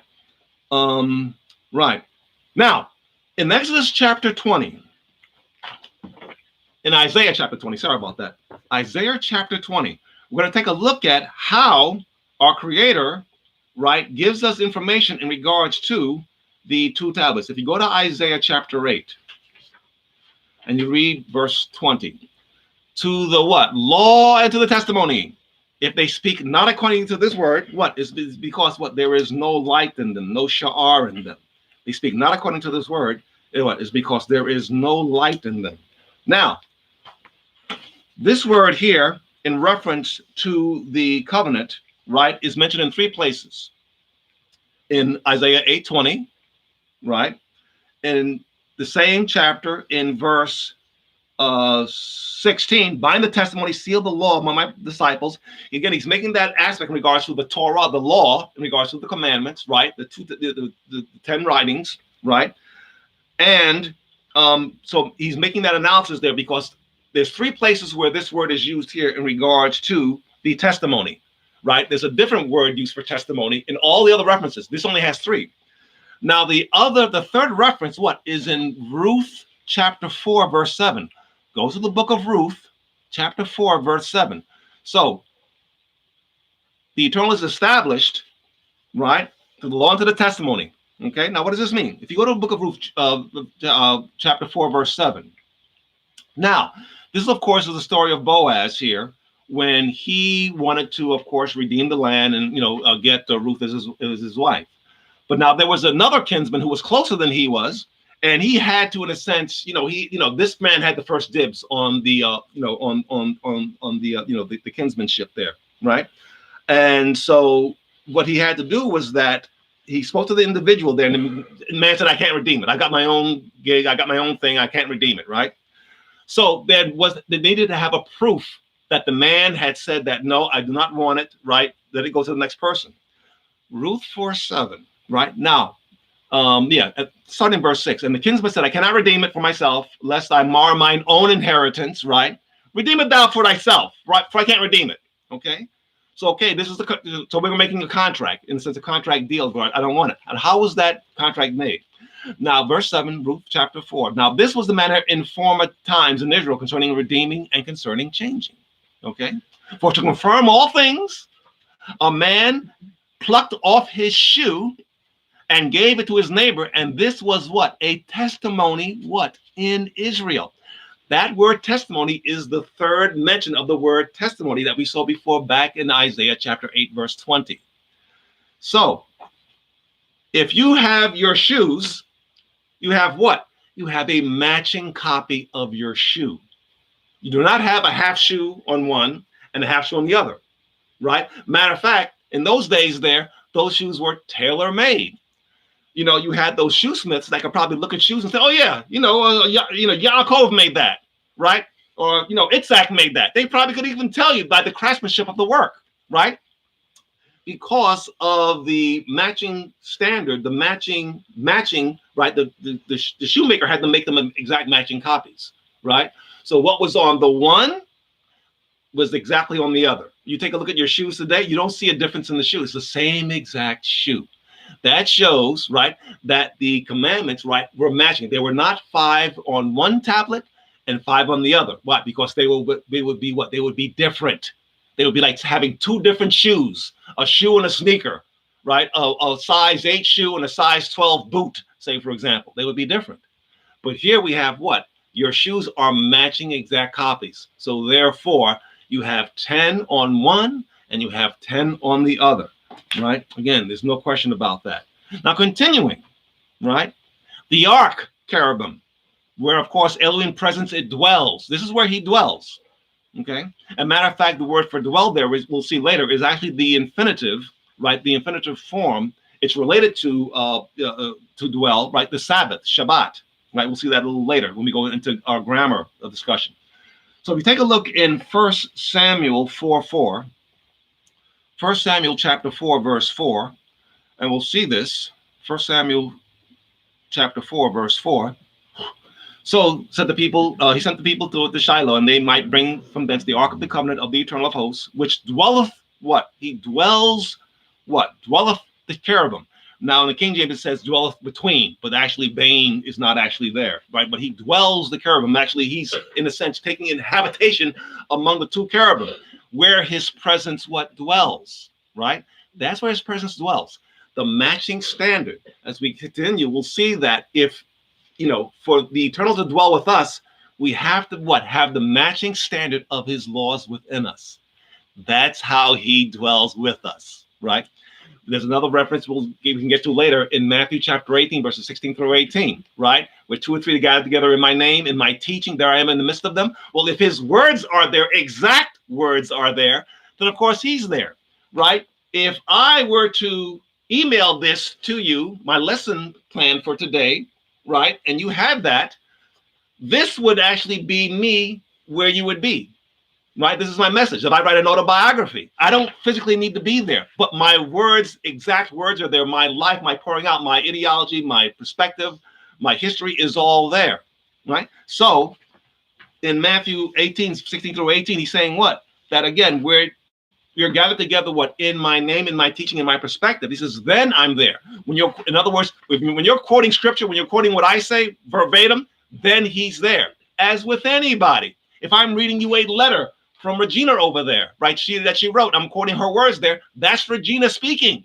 That's who that is, right? We all know that, from just general revelation. So that's how that's accomplished. But continuing, in regards to the cherubim, right? In regards to being on top of the mercy seat, right? Now, again, the cherubim are again where what? Elohim's presence dwells. We saw that here. Matter of fact, we can see another reference here in 2 Samuel 6:2. Go to the book of 2 Samuel 6:2. Just real quick, just to establish this point, chapter 6, verse 2. And they set the ark of Elohim upon a new cart. And David rose and went with all the people that were there from Beel to Judah to bring up the ark of Elohim, whose name is called upon it, right? The eternal of hosts that dwells the cherubim, right? He's making a point. There are other references about, again, the eternal dwelling the cherubim, right? Again, the 2 matching. One represents his copy, the other one represents ours. They have to be a matching copy. Again, remember, he that is united with the eternal is what? One spirit. not two, not my perspective and attitude, and then the eternal's perspective and attitude. One spirit. And guess whose is the predominant one? They're the only one. One spirit, right?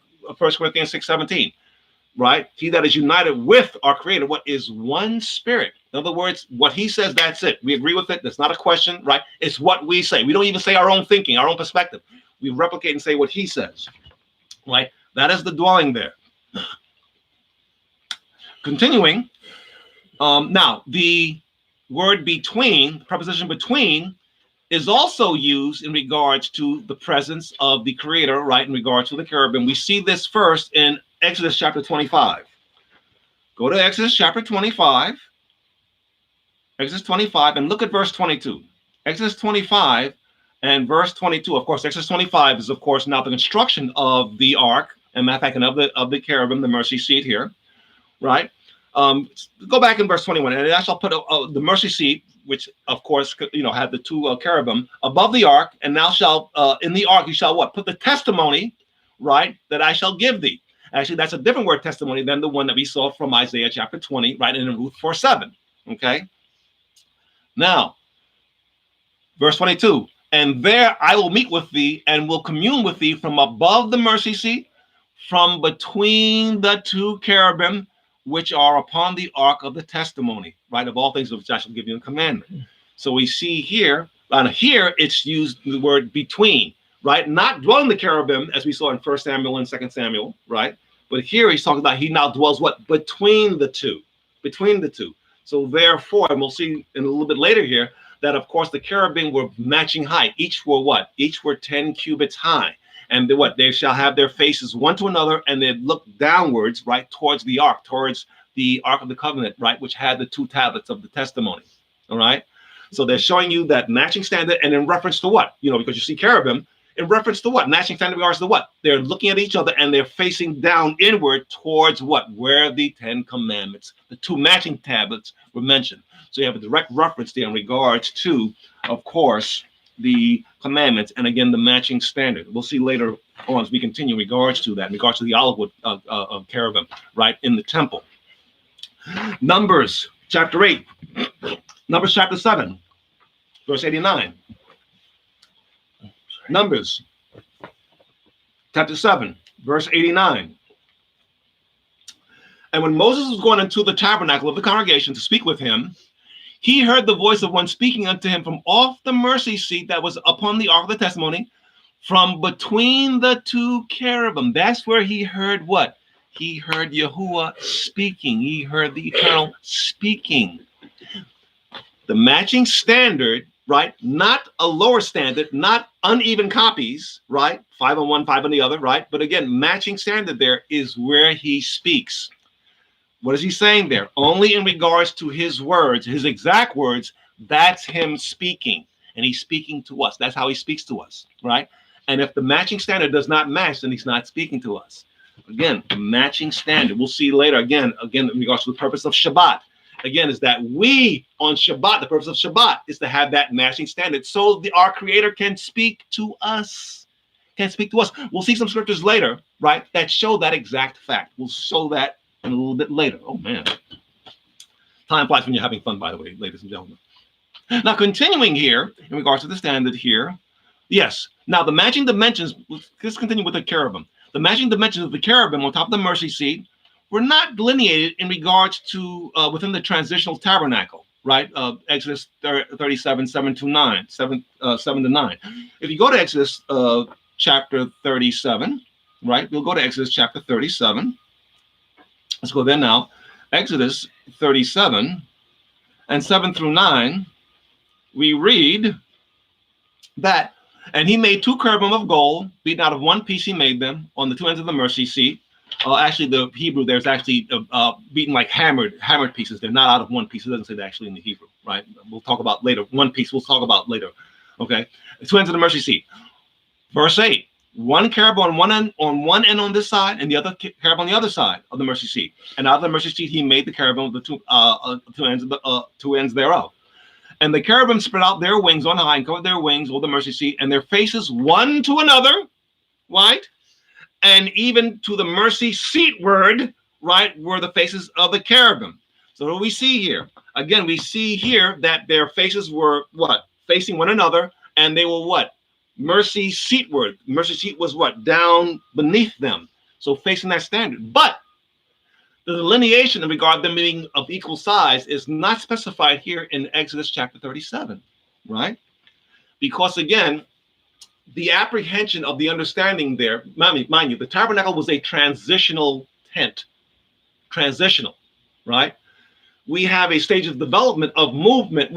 From I've come out of Egypt, and now we're in the wilderness now. So now we have the development and build the tabernacle, right, and the furniture, and then we have a transition. Going now? Towards the land of Canaan, towards the promised land, right?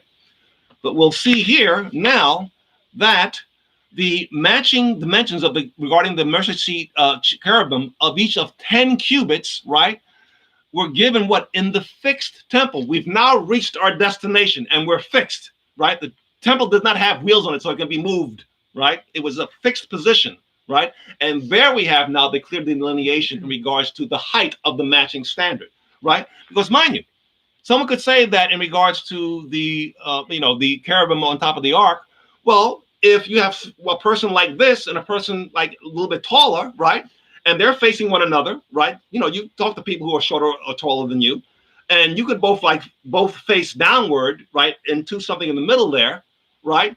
But there's nothing there in regards to that. You must be of the same height, right? You must be the same exact standard of height. You could be of different heights, right? And you talk to your children, right? You're talking to them face to face. This is you and this is your child, and the child's looking at you, and you're looking at your child, right? And the child, you could drop something on the floor, and your faces could be one to another, and you're both looking down, right? Even though you're of different height, not matching standard of height. But in the temple, you have a different story. We see here, right, the matching dimensions regarding the mercy seat, each of 10 cubits, of course, was given now in the fixed temple. We see this in 1 Kings chapter 6, verse 23. 1 Kings chapter 6, starting in verse 23. Again, we're doing this to show in regards to that they were matching copies. And again, the matching standard regarding Shabbat is critical. Matter of fact, it'll be pretty much the theme of the things that I go through in regards to we must match a particular standard, right, for the eternal what to be dwelling between us, right, and be dwelling in us, dwelling us. Okay, we'll see. Now, 1 Kings chapter 6, starting in verse 23. 23. And within the oracle, he made 2 cherubim of olive tree, right? Each of 10 cubits high. Mind you, you have the Ark of the Covenant. Above the Ark of the Covenant, you have 2 olive wood cherubs, okay? And they give the delineation in regards to the matching standard in the temple, not the tabernacle, in the temple. We'll do a study maybe in a while from now in regards to the difference between the tabernacle, movable, and the temple, movable, unmovable, fixed, solid position, not going anywhere, right? So we continue here, verse 23, and he made the cherubim of olive tree, and of each of 10 cubits high. Listen to this. 5 cubits was the wingspan of one cherub. 5 cubits was the wingspan of the other cherub. And again, to the uttermost part of the one wing, to the uttermost part of the other were 10 cubits. 10 cubits, right? The other cherub was 10 cubits. Both cherubim were of one measure and of one size. Verse 25 of 1 Kings chapter 6. Why are you making such a big deal about that? Why is he making such a big deal? It's critical to understanding the matching standard, all right? Not only do you have in regards to the tablets matching, but as if the cherubim are matching, so therefore what they're referencing to in regards to the commandments must be a matching copy also. That's the point being made. Again, continuing in verse 27, and he stretched the cherubims within the inner house, and they stretched forth the wings of the cherub, so that the wing of one that touched the other, that touched the wall, and the wing of the other cherub touched the wall, and their wings touched one another in the midst of the house. And of course, then he overlaid the cherubim with gold. Okay. Now it's interesting that you have 5 wingspan on one, 5 wingspan on the other. That's 10. And then you have 5 and 5 on the other. That's 20. Now what's interesting is that the word here, ashar, 10, the plural of that, what? is just the addition there of the plural, right? Asharim is 20. Again, from the transposition, we see it means to think, reason. As a man thinketh in his soul, person thinks in his soul, so is an individual, right? In the heart, in the thinking, the reasoning. So we see here we have a spiritual context in regards to what's going on, in regards to what the Holy of Holies and the matching standard. We continue. We just looked at here in 1 Kings 6. Let's go to 2 Chronicles chapter 3. 2 Chronicles, let me see how am I on time. 2 Chronicles chapter 3. 2 Chronicles chapter 3, starting in verse 10. 2 Chronicles 3, verse 10. Regards to, again, Solomon making the temple, right? And in the most holy house, he made 2 cherubim of image work and overlaid them with gold. The wings of the cherubim were what? 20 cubits long. Remember, I just showed you here, right, in regards to, right, the letters here, that also is a derivation here of 10, right, again, which also by transposition means to think, right? That was verse 10 of 2 Chronicles 3. Yeah, their wings were 20 cubits long. The wing of one was 5, reaching to the wall of the house. The other one was again reaching to the wall of the house, 5 cubits, right? One was 5 cubits. The other one was 5 cubits. Verse 12. You say, why is he making such a big deal about this? Okay, because this is important in regards to making a matching standard. And these wings of the cherubim spread themselves forth 20 cubits again, and they stood on their feet, right? And their faces were inward. And of course, we read before in that again, inward and mercy seatward, looking down in regards to the covenant, the 10 commandments on the 2 matching tablets of stone. So we, ladies and gentlemen, are the fixed temple, not the transitional tabernacle, right, of the Holy Spirit, right? Again, a different construction pattern, right, was given to David, again, a man, quote unquote, after Elohim's own heart, and that's another study in it by itself. You want to know again, heart equals thinking, reasoning? David is the key to understanding how the eternal thinks. Not, of course, in the issue with Bathsheba, but in regards to vanquishing all the enemies of Israel, bringing all the land, right, into subjection, right? And then, of course, David, Israel now ruling over all its enemies, right? And enemies picture types of sin. That's why David is a man, after the eternal's own heart. We'll see, and we'll expand that and what that means there. We'll go into more depth, of course, of that issue, that why he was, again, his own heart, his own thinking. Okay. Now, of course, the temple was, of course, constructed 500 years after Moses' tabernacle, right? So we have a completely different construction in regards to the tabernacle and the temple, right? Completely different instructions there. Again, now here's an interesting point for you. You go back to Hebrews chapter 9. Sorry about that. Hebrews chapter 9. And we read in verse 5 about the cherubim of glory. And I shall before doxa means thinking, right? And this is expounded by our conscience. Our conscience. Let's go here, right, to the book, right, of Hebrews chapter 9. And let's fast forward right here real quick. Right? Now, I said before, you read verse 5, right? And over at the cherubim of glory, over the mercy seat. And we see here, right, look at verse 9, right, which was a figure for then of present, which were both offered gifts and sacrifices, which could not make him that did the service perfect as pertaining to the conscience. Conscience, right? Now, mind you, here we're talking here in regards to the Day of Atonement. Day of the Atonements, right? Pardon me, Day of the Atonements, right? In regards to the conscience, right? So we see here, we'll see that the Day of the Atonements figures, right, dealing with our conscience, right? It's not just a day where we don't, we fast and we go hungry, that's it. And that's how, for a lot of people, that's what it is. It is not. It's a statement about your conscience and a matching conscience, right? And a clearing of conscience. Let's continue. We just read Hebrews chapter 9, verse 5 and 9. Now let's read verse 14. Verse 14. How much more then shall the blood of Messiah, who through the eternal Spirit offered himself without spot to Elohim, purge your conscience from dead works to serve the living Elohim? Chapter 10, verse 2. Same context, same perspective. For what then, regarding the Old Testament, the Old Covenant offerings, right? Would they have not ceased to be offered? Because the worshipers once purged from what? Sin should have no more conscience of sins. So we see in regards to atonement, right, in regards to sin. Verse 22 of chapter 10, verse 22. Let us draw near with a true heart and full assurance of faith, having our hearts thinking sprinkled from an evil conscience and our bodies washed with pure water, right? So we see here, in regards to the kingdom of glory, thinking, of course, your thinking involves your conscience. Does it not? So we see here, you see the psychology that we're dealing with here in regards to what? The Day of Atonement. All of the days have a psychological reference to them. Hebrews chapter 9 and 10 put a spot check right on the Day of Atonement in regards to what the psychology in regards to our conscience, our thinking, our reasoning, right? It's psychology in regards to that, to make your life practical and to make it work by cleansing. Of course, now, this, of course, now is a study all by itself. I'm making a quick reference in regards to Hebrews chapter 9, and of course, Hebrews chapter 10, right? But just to give you a little foreshadowing here in regards to, of course, that this now the first tabernacle, there were two tabernacles, the holy place, and again, you had the most holy place, right?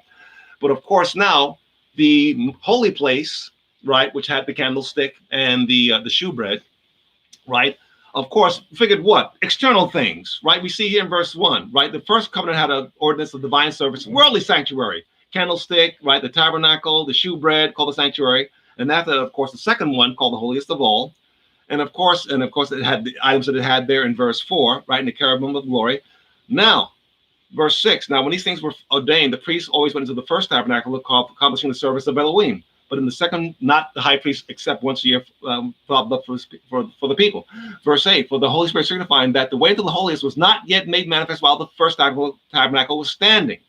Now, verse 9, as we said before, this was a figure for then of present for when they were offered gifts and sacrifices that could not make the service, what? Perfect, as pertaining to the conscience. But also only in what? External things. Meats, drinks, washings, carnal ordinances imposed at the time of Reformation. Okay, and then it continues there, by not with the blood of bulls and goats, but by his own blood, his own life there, he now obtains this, and we now have a clearing now of the conscience, right? As we follow through in regards to Hebrews 9 and 10. A lot of theology, it's its own study in itself, but I'll get it. Just made a quick reference there. Now, continuing, right? So we see here that the cherubim are part of this heavenly or psychological things as mentioned in Hebrews chapter 8, verse 5. If you go to Hebrews 8, right, again, speaking of the psychological issue in regards to the tabernacle, right, we see here Hebrews 8, verse 5, right, which serves as the example and shadow of heavenly things, as Moses was about to admonish the Elohim, as he was about to what? Make the tabernacle. It wasn't make. The word there means he was going to embellish it and add and make it more pretty than it already was. And this is when what? He saith what? That thou make what? All things in regards to the pattern, in regards to showing thee on the mount. Do not go above that. Why? Because the things, the shewbread, the ark, they all picture what? Spiritual or psychological things in our minds, in our thinking, in our reasoning. That's why they do that. That's why he warned them, do not continue above those things, right? Do not continue above those things. Now, continuing, right, we see here in regards to heavenly things, right? This is in regards to, again, psychological things. When he talks about being in the heavenlies, right, we'll see here, if you go to Ephesians chapter 1, verse 20. Book of Ephesians, chapter 1, and verse 20. Ephesians 1:20. We see here, which he wrought in Messiah when he raised him from the dead and set him at his own right hand in the what? Heavenly places, right? Heavenly places. Okay, we see that, that say the third heaven, right? But now continuing, if we go to verse 3 of Ephesians 1, we see what? Blessed be the Elohim and Father of our, Adonai Yeshua Messiah, who have blessed us with all spiritual blessings, right? In Messiah. Now we're not talking literally, right? Now we're talking what? Symbolically, right? Figuratively, right? Spiritual blessings in the heavenly places. We don't ascend up to the third heaven, right? But heavenly in regards to spiritual, the spiritual attainment of the spiritual blessings, right? In regards to ethics, right? So right here, right? Heavenly places in Messiah. Now, if you continue, right, and we'll take a look here in Ephesians chapter 2. Now watch this. We see here in verse 6, and has raised us up together and made us to sit in heavenly places in Messiah Yeshua, Jesus Christ, Christ Jesus, right? Raised us up together and made us to sit together in heavenly places in, Messiah Yeshua. Matter of fact, let me say something here real quick about this one, okay? You see here where it says, your English translation says Christ Jesus, right? Well, you would think that, well, it should be Jesus Christ, right? Everyone knows, Jesus Christ. Why Christ Jesus? Actually, it's a transposition of his name. You take a look at the names. You go to the book of Matthew, chapter 1. Matthew chapter 1 gives the definition of Yeshua, or Jesus for you English speaking. And you go to 1 Corinthians 1 for the definition of Messiah or Christ, right? You go here to Matthew chapter 1, just real quick, and you take a look at verse 21. And she shall bring forth a son, and you shall call his name Yeshua. What? For he shall save his people from his sins. That's the scripture definition in regards to Yeshua or Jesus for the English speaking, right? Salvation from sins. Okay? By what? Go to 1 Corinthians chapter 1. 1 Corinthians chapter 1 and verse 20. 1 Corinthians 1 and verse 24. 1 Corinthians 1:24 says this, right? But unto them which are called, both Jews and Greeks, Messiah Christ, the power of God, and from the Greek construction, which is the wisdom of Elohim, the wisdom of God, okay? By the wisdom. So, when you have in the Gospels, and they saw Jesus, they saw Yeshua, they saw Jesus, they saw him physically, right? But his last name was not Christ or Messiah, right? That's a title that was given to him, right? Again, the Messiah, right? But when you have here in Exodus, in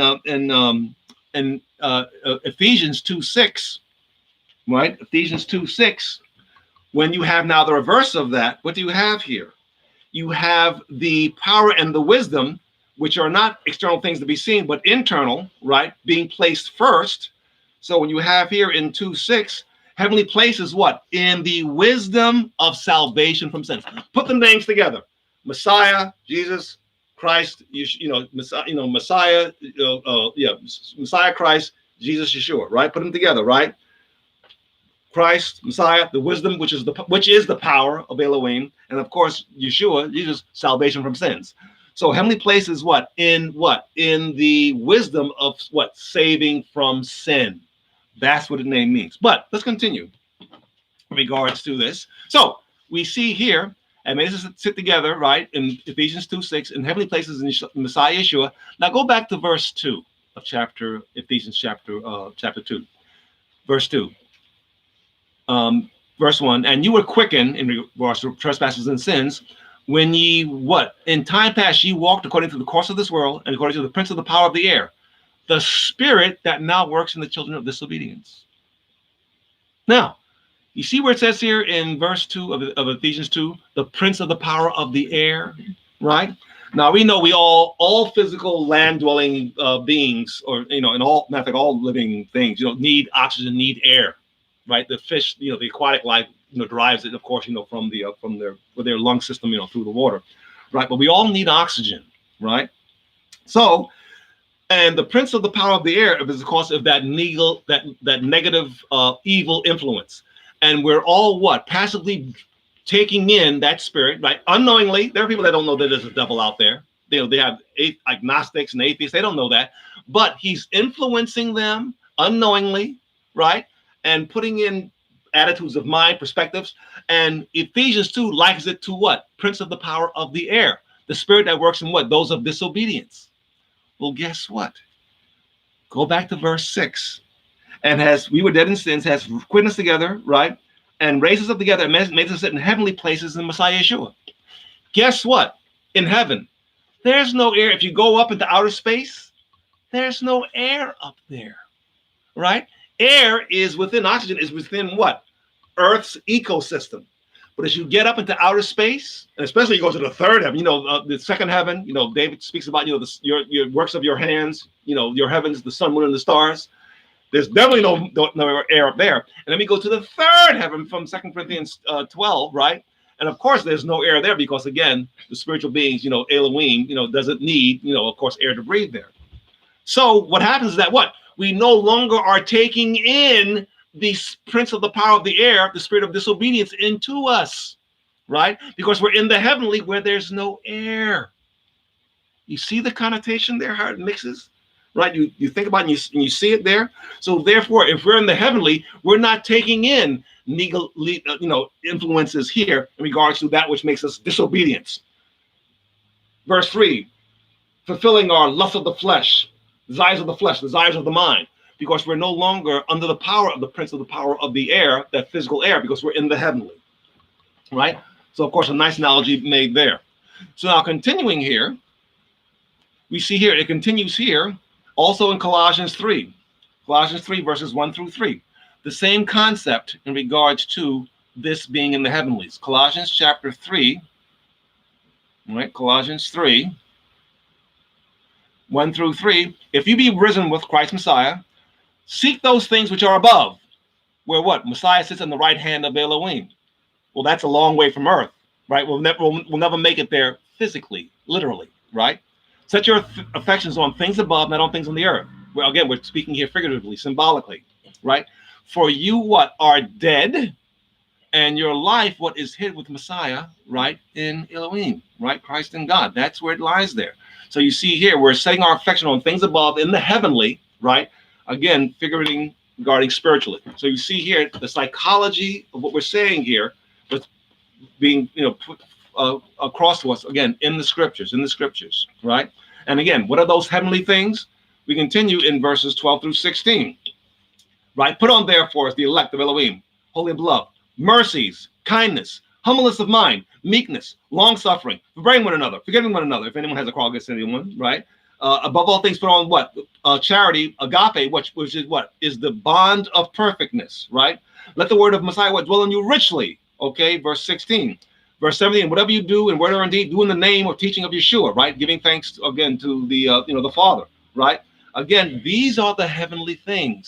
And if we have these things, of course, dwelling in us, being in the heavenly there, we don't have any air of, again, that spirit of disobedience coming into us. It's a grid that prevents the prince of the power of the air regarding disobedience to come into us. Again, excellent analogy, wonderful analogy, right? Leviticus 25, verses 5 through 9. Of the duplicate measurements, the 2/10 measurements regarding the shewbread, right, which was set in order every Sabbath day, right? The shewbread were 12 stacks of the shewbread, right? 2 stacks, and each was made with 2/10 deals, matching tenths. That's why 2/10 deals. They were stacked 6 and 6, right? And again, it wasn't 3 stacks of 4, 4 stacks of 3. He's making 2 stacks of 6, again, because 6 is the number of man. Man and beast were created on the 6th day. He's making a statement there because 3 and 4 have a different connotation in regards to biblical numerics. So he's making a statement there in regards to, again, we saw before back in Hebrews chapter 9, right, that these are for carnal ordinances, external washings, external things there, right? Things that deals with, the human, or the fleshly, right? The 6th day, because we know the 8th day, right, is of course now is new beginning. Matter of fact, all of the names and titles of Messiah, Christ, right, are 8. Yeshua is a derivative of 8, is a gematria of 8. Messiah, Christ itself is a derivative, is a gematria of 8. How much time I got left? Yeah, 5. Okay, let me just restart my clock here, ladies and gentlemen. 5 minutes? Yeah. Okay, after 10 minutes, let me know. Okay, I'll set it for Okay, just remind me about 25 minutes. I got 5 minutes left. Okay. Okay. Thanks. I appreciate that. Thank you, Rob, for gifting your love there. Okay, continuing. So, yes, the shewbread, 2/10 deals was set in every Sabbath day. You see that in 1 Chronicles 9:32, right? Now, in Exodus 25, verse 30, look at this. This bread is referred to as the bread of the faces. The bread of the faces, as a type of the matching faces of the cherubim on top of the Ark of the Covenant, which contained the 10 Commandments. Look at Exodus, right? Chapter 25, and again, verse, right? Verse 30, and it's called what? The shewbread is referred to as the bread of the faces, the matching standard. Remember, 10 and 10, matching standard, same height and everything like that. So therefore, we see here the two matching tents. These are the ways which the Eternal is giving us the matching tents. Now, what's interesting is that if you see behind me, Rob, can you shift the camera up a little bit? You have the menorah.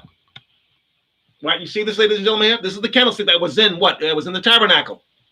Right? You see the menorah there? Now, if you see here, the menorah is what? You have the center foundation stick, and you have the other 6 branching out from it.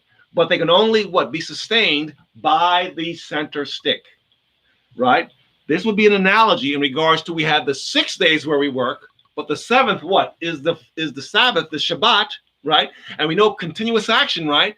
So therefore, Shabbat ceasing from sin. So therefore, all of the 6 branches there are related in regards to ceasing from sin. What? By the center pole, by the center foundation stand there, by which bears up all the other 6, right?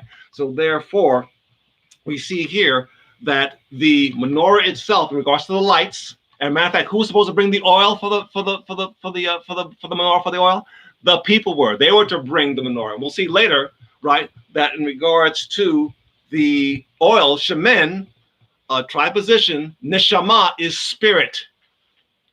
Same word used in conjunction with spirit in the book of Job, say for example, Job 32:6, say for example, right? In regards to they shall bring the spirit of mind, the mental attitude, right? In regards to, right, the spirit, what we see here that the candlestick here is a figure of 7, and we see in regards to Shabbat, the 6 are supported by the middle 7th one, again, because the other 6 and the 7th is the one that stands out, right? So the 3 and the 3 are the 6 days, and then the 7th one would be the middle one. And again, the 7th one there sets the standard, right? Candlestick standard for the others in regards to what they also represent in regards to ceasing from sin. Now, the menorah we see here, well, what? They were placed what? Were placed over against the shewbread. You'll see this reference here in Exodus 26, verse 35. Exodus 26, verse 35. We see here, Exodus 26, verse 35. We see here that, and thou shalt set the table without the veil and the candlestick over against the table on the south side, right, on the south, and put the table on the north side. We go to Exodus chapter 40. Exodus chapter 40. And we read in verse 24. 40 and verse 24. And he put the candlestick in the tent of the congregation over against the table on the side of the tabernacle southward, over against. So you have the light, right? The light of the candlestick shining on the shewbread, because that's where the light was. So we have here a continuous action here in regards to continually, right, having those 2 tents, right? And again, the priest ate those, and they were prepared every Shabbat, matching standard, 6 one, 6 on the other, right? He has to make right, because if he did like 3 stacks of 4, 4 stacks of 3, you would lose the concept of a matching set standard of 2 and 2, right? The 6 and the 6, right? You would lose that. And each of 2 tenth deals, and again by 2, again revealing that the commandments were written, again, 10 on one tablet, 10 on the other, right? So you have here, you have an external reference in regards to, again, we go back to Hebrews chapter 9, right? These were for carnal ordinances, right? Until times of Reformation, right? Remember when Messiah was crucified and the tabernacle, the veil of the temple was rent in 2? That was a tabernacle that separated what? The holy place from the most holy place. So now we have access into the conscience. Remember we read before the Hebrews 9 and Hebrews 10, right?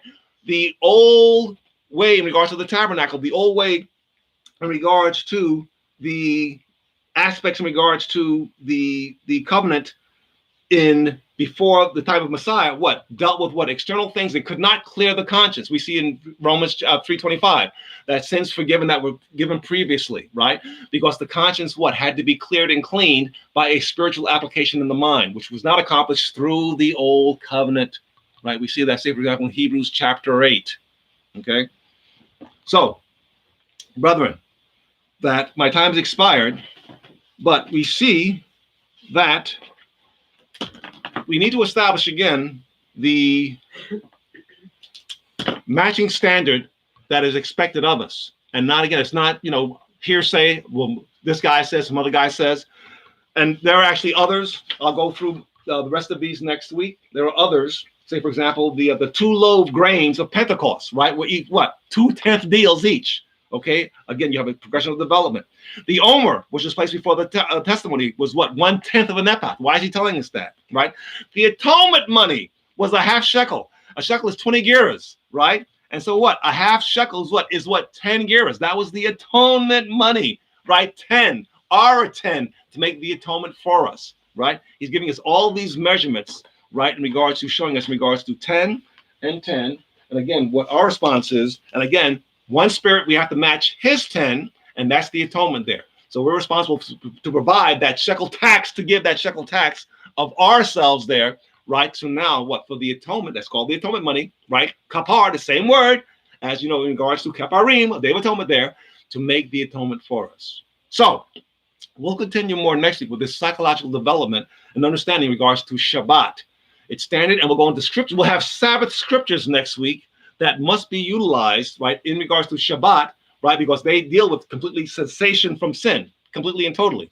So we'll look at those next week as we continue, and maybe next week will be our final installment of this series, right? There might be another, but I think I can finish it next week, right? And then we're going to now expound on these other various scriptures in regards to Shabbat scriptures, right? Because again, you have to teach Shabbat is ceasing from sin, so you must be teaching ceasing from sin on Shabbat. And you have the matching copies. You have to be teaching about the exact matching standard for ethics among us on the Sabbath. If not, you're not teaching the Sabbath correctly. That's what it's there for, to give us a weekly reminder, because your natural mind will shift to the left, to its own natural self. And on the other side, you'll hear that you can't do it, no one can do it, nobody's perfect, we all sin, we all make mistakes, all things there that appeal to the natural self, that drag you down, right, to make you forget and to leave these things. We see that in Jeremiah 23. So next week, we'll continue our study in regards to our Shabbat studies, in regards to the psychological development and the purpose of the Shabbat. Thank you.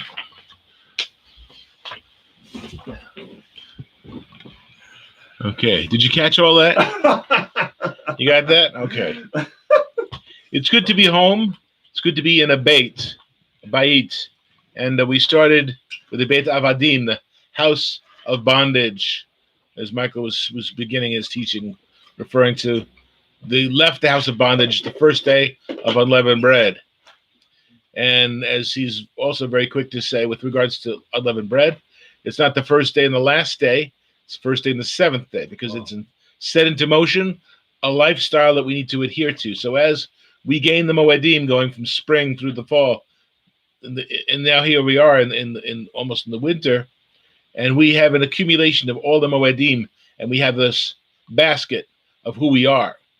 The Passover lamb is the one who procured the way with his blood, the new and living way. And we have the Beth Tefilah, as it says in the book of Isaiah 66, correct? No, 56. And but we see the different houses. We have Beit HaMikdash, the holy house, which is the temple. And the temple, the word temple, there's really no word for temple. It's always habet, the house. So the place where Yahuwah, the Almighty, dwells is home. And we need to desire to be home, just as Jonah was prophetically saying we would be within the temple, even though he was drowning at the bottom of the ocean. He knew that he would once again be by the temple. He would once again be in the presence of the Most High. So we must desire to be in the fellowship. And again, I thank you for your patience in dealing with this. And again, except when you listen to it live, you can break this up into smaller portions, so it's more palatable, more time to focus on smaller bits rather than taking too much at the same time. So however you like to view this, but please do view this, because we really believe that what we're sharing is important to the body and essential for our livelihoods. It's essential. So we need to give thanks once again to the Most High, the third page in the back there. And we're going to do a little responsive reading after after the Torah reading. We read these portions, the third page in the back. You got your siddur there, Regina? Yeah? Third page in the back? I would just look at third page. Is this the... Yes, Robert. These I've added to this book. We'll get that. Yes, Robert. This is the Torah, which Moshe placed before the children of Israel. It is in accord with Yahuwah's command by the hand of Moshe. Together, a tree of life it is for those who take hold of it, and blessed are the ones who support it. Its ways are ways of pleasantness, all its paths are peace. Long life is in its right hand, and its left are riches and honor. Yahuwah was pleased for the sake of his righteousness to render Torah great and glorious. Amen. When the ark rested, Moshe would say, "Return, O eternal Yah, to the myriads of Israel's families. Arise, O Yahuwah, to your resting place, you and your mighty ark. Clothe your priests with righteousness. May those who have experienced your faithful love shout for joy." Amen. Amen. If you haven't received his faithful love, you need to experience it. Then, if we experience it, we won't be fearful. We won't be running, though no one pursues us. We'll be standing firm and bold as a lion. For the sake of your servant David, don't delay the return of your Mashiach. I give you good instruction. Do not forsake my Torah. Amen. Amen. Toda rabah. We give thanks. And as we prepare for the benediction, we prepare for our closing. May the eternal Yahuwah bless you and keep you. And may he make his face to shine upon you and be gracious unto you. May he lift up his countenance upon you and give you shalom, shalom, perfect peace that surpasses our understanding, to guard our hearts and our minds in Mashiach Yeshua. Yivarechecha Yahuwah v'yishmerecha. Ya'er Yahuwah panav elecha v'chamoch enecha. Yisa Yahuwah panav elecha v'yasem lecha shalom. Amen. Amen. Amen. We're going to end with this song.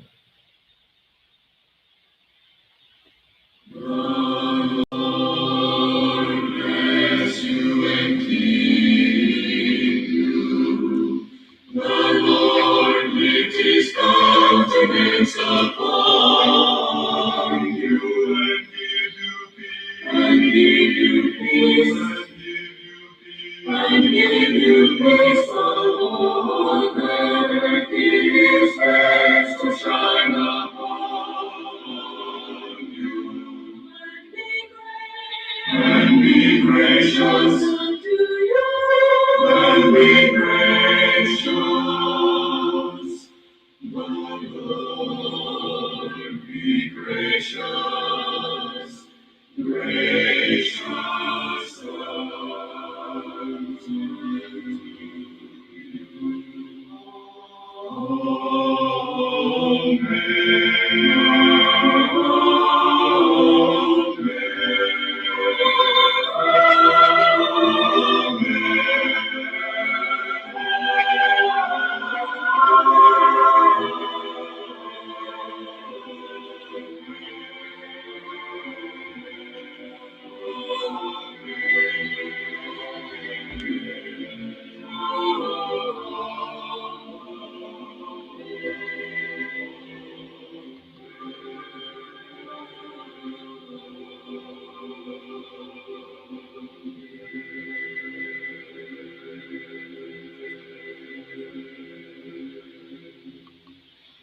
Amen. I wish each of you a wonderful Shabbat Shalom. As I said, we'll try to get to your comments. With this one here, could you see what this one is? It says William. Me? Yeah, that name there. He's been very, very patient and been very encouraging. William. What do I read? William Mays de Silva. Amen. No, I'm saying the name. We can just. M-A-I-A. William Maya de Silva Jr. Right. So we thank you, and we'll get to communicating as we get more up to date with the sophistication of this interjection. But I appreciate your kind statements there, and be with us, brethren, mishpacha, family, and again we give you thanks for this wonderful Shabbat that we have and that we learn more about, and we get surprised at how extensive it is to understand what Shabbat is, what it means, what it implies in our lives. And again, I thank you so much for listening and so much for dealing with us. And we thank you for all things, and we give you thanks this day. Shabbat Shalom, everybody. Shabbat Amen. shalom. Amen. Shabbat shalom. Amen. Shabbat Shalom. We off here? Yes. Those interesting is that none of those comments are on the phone.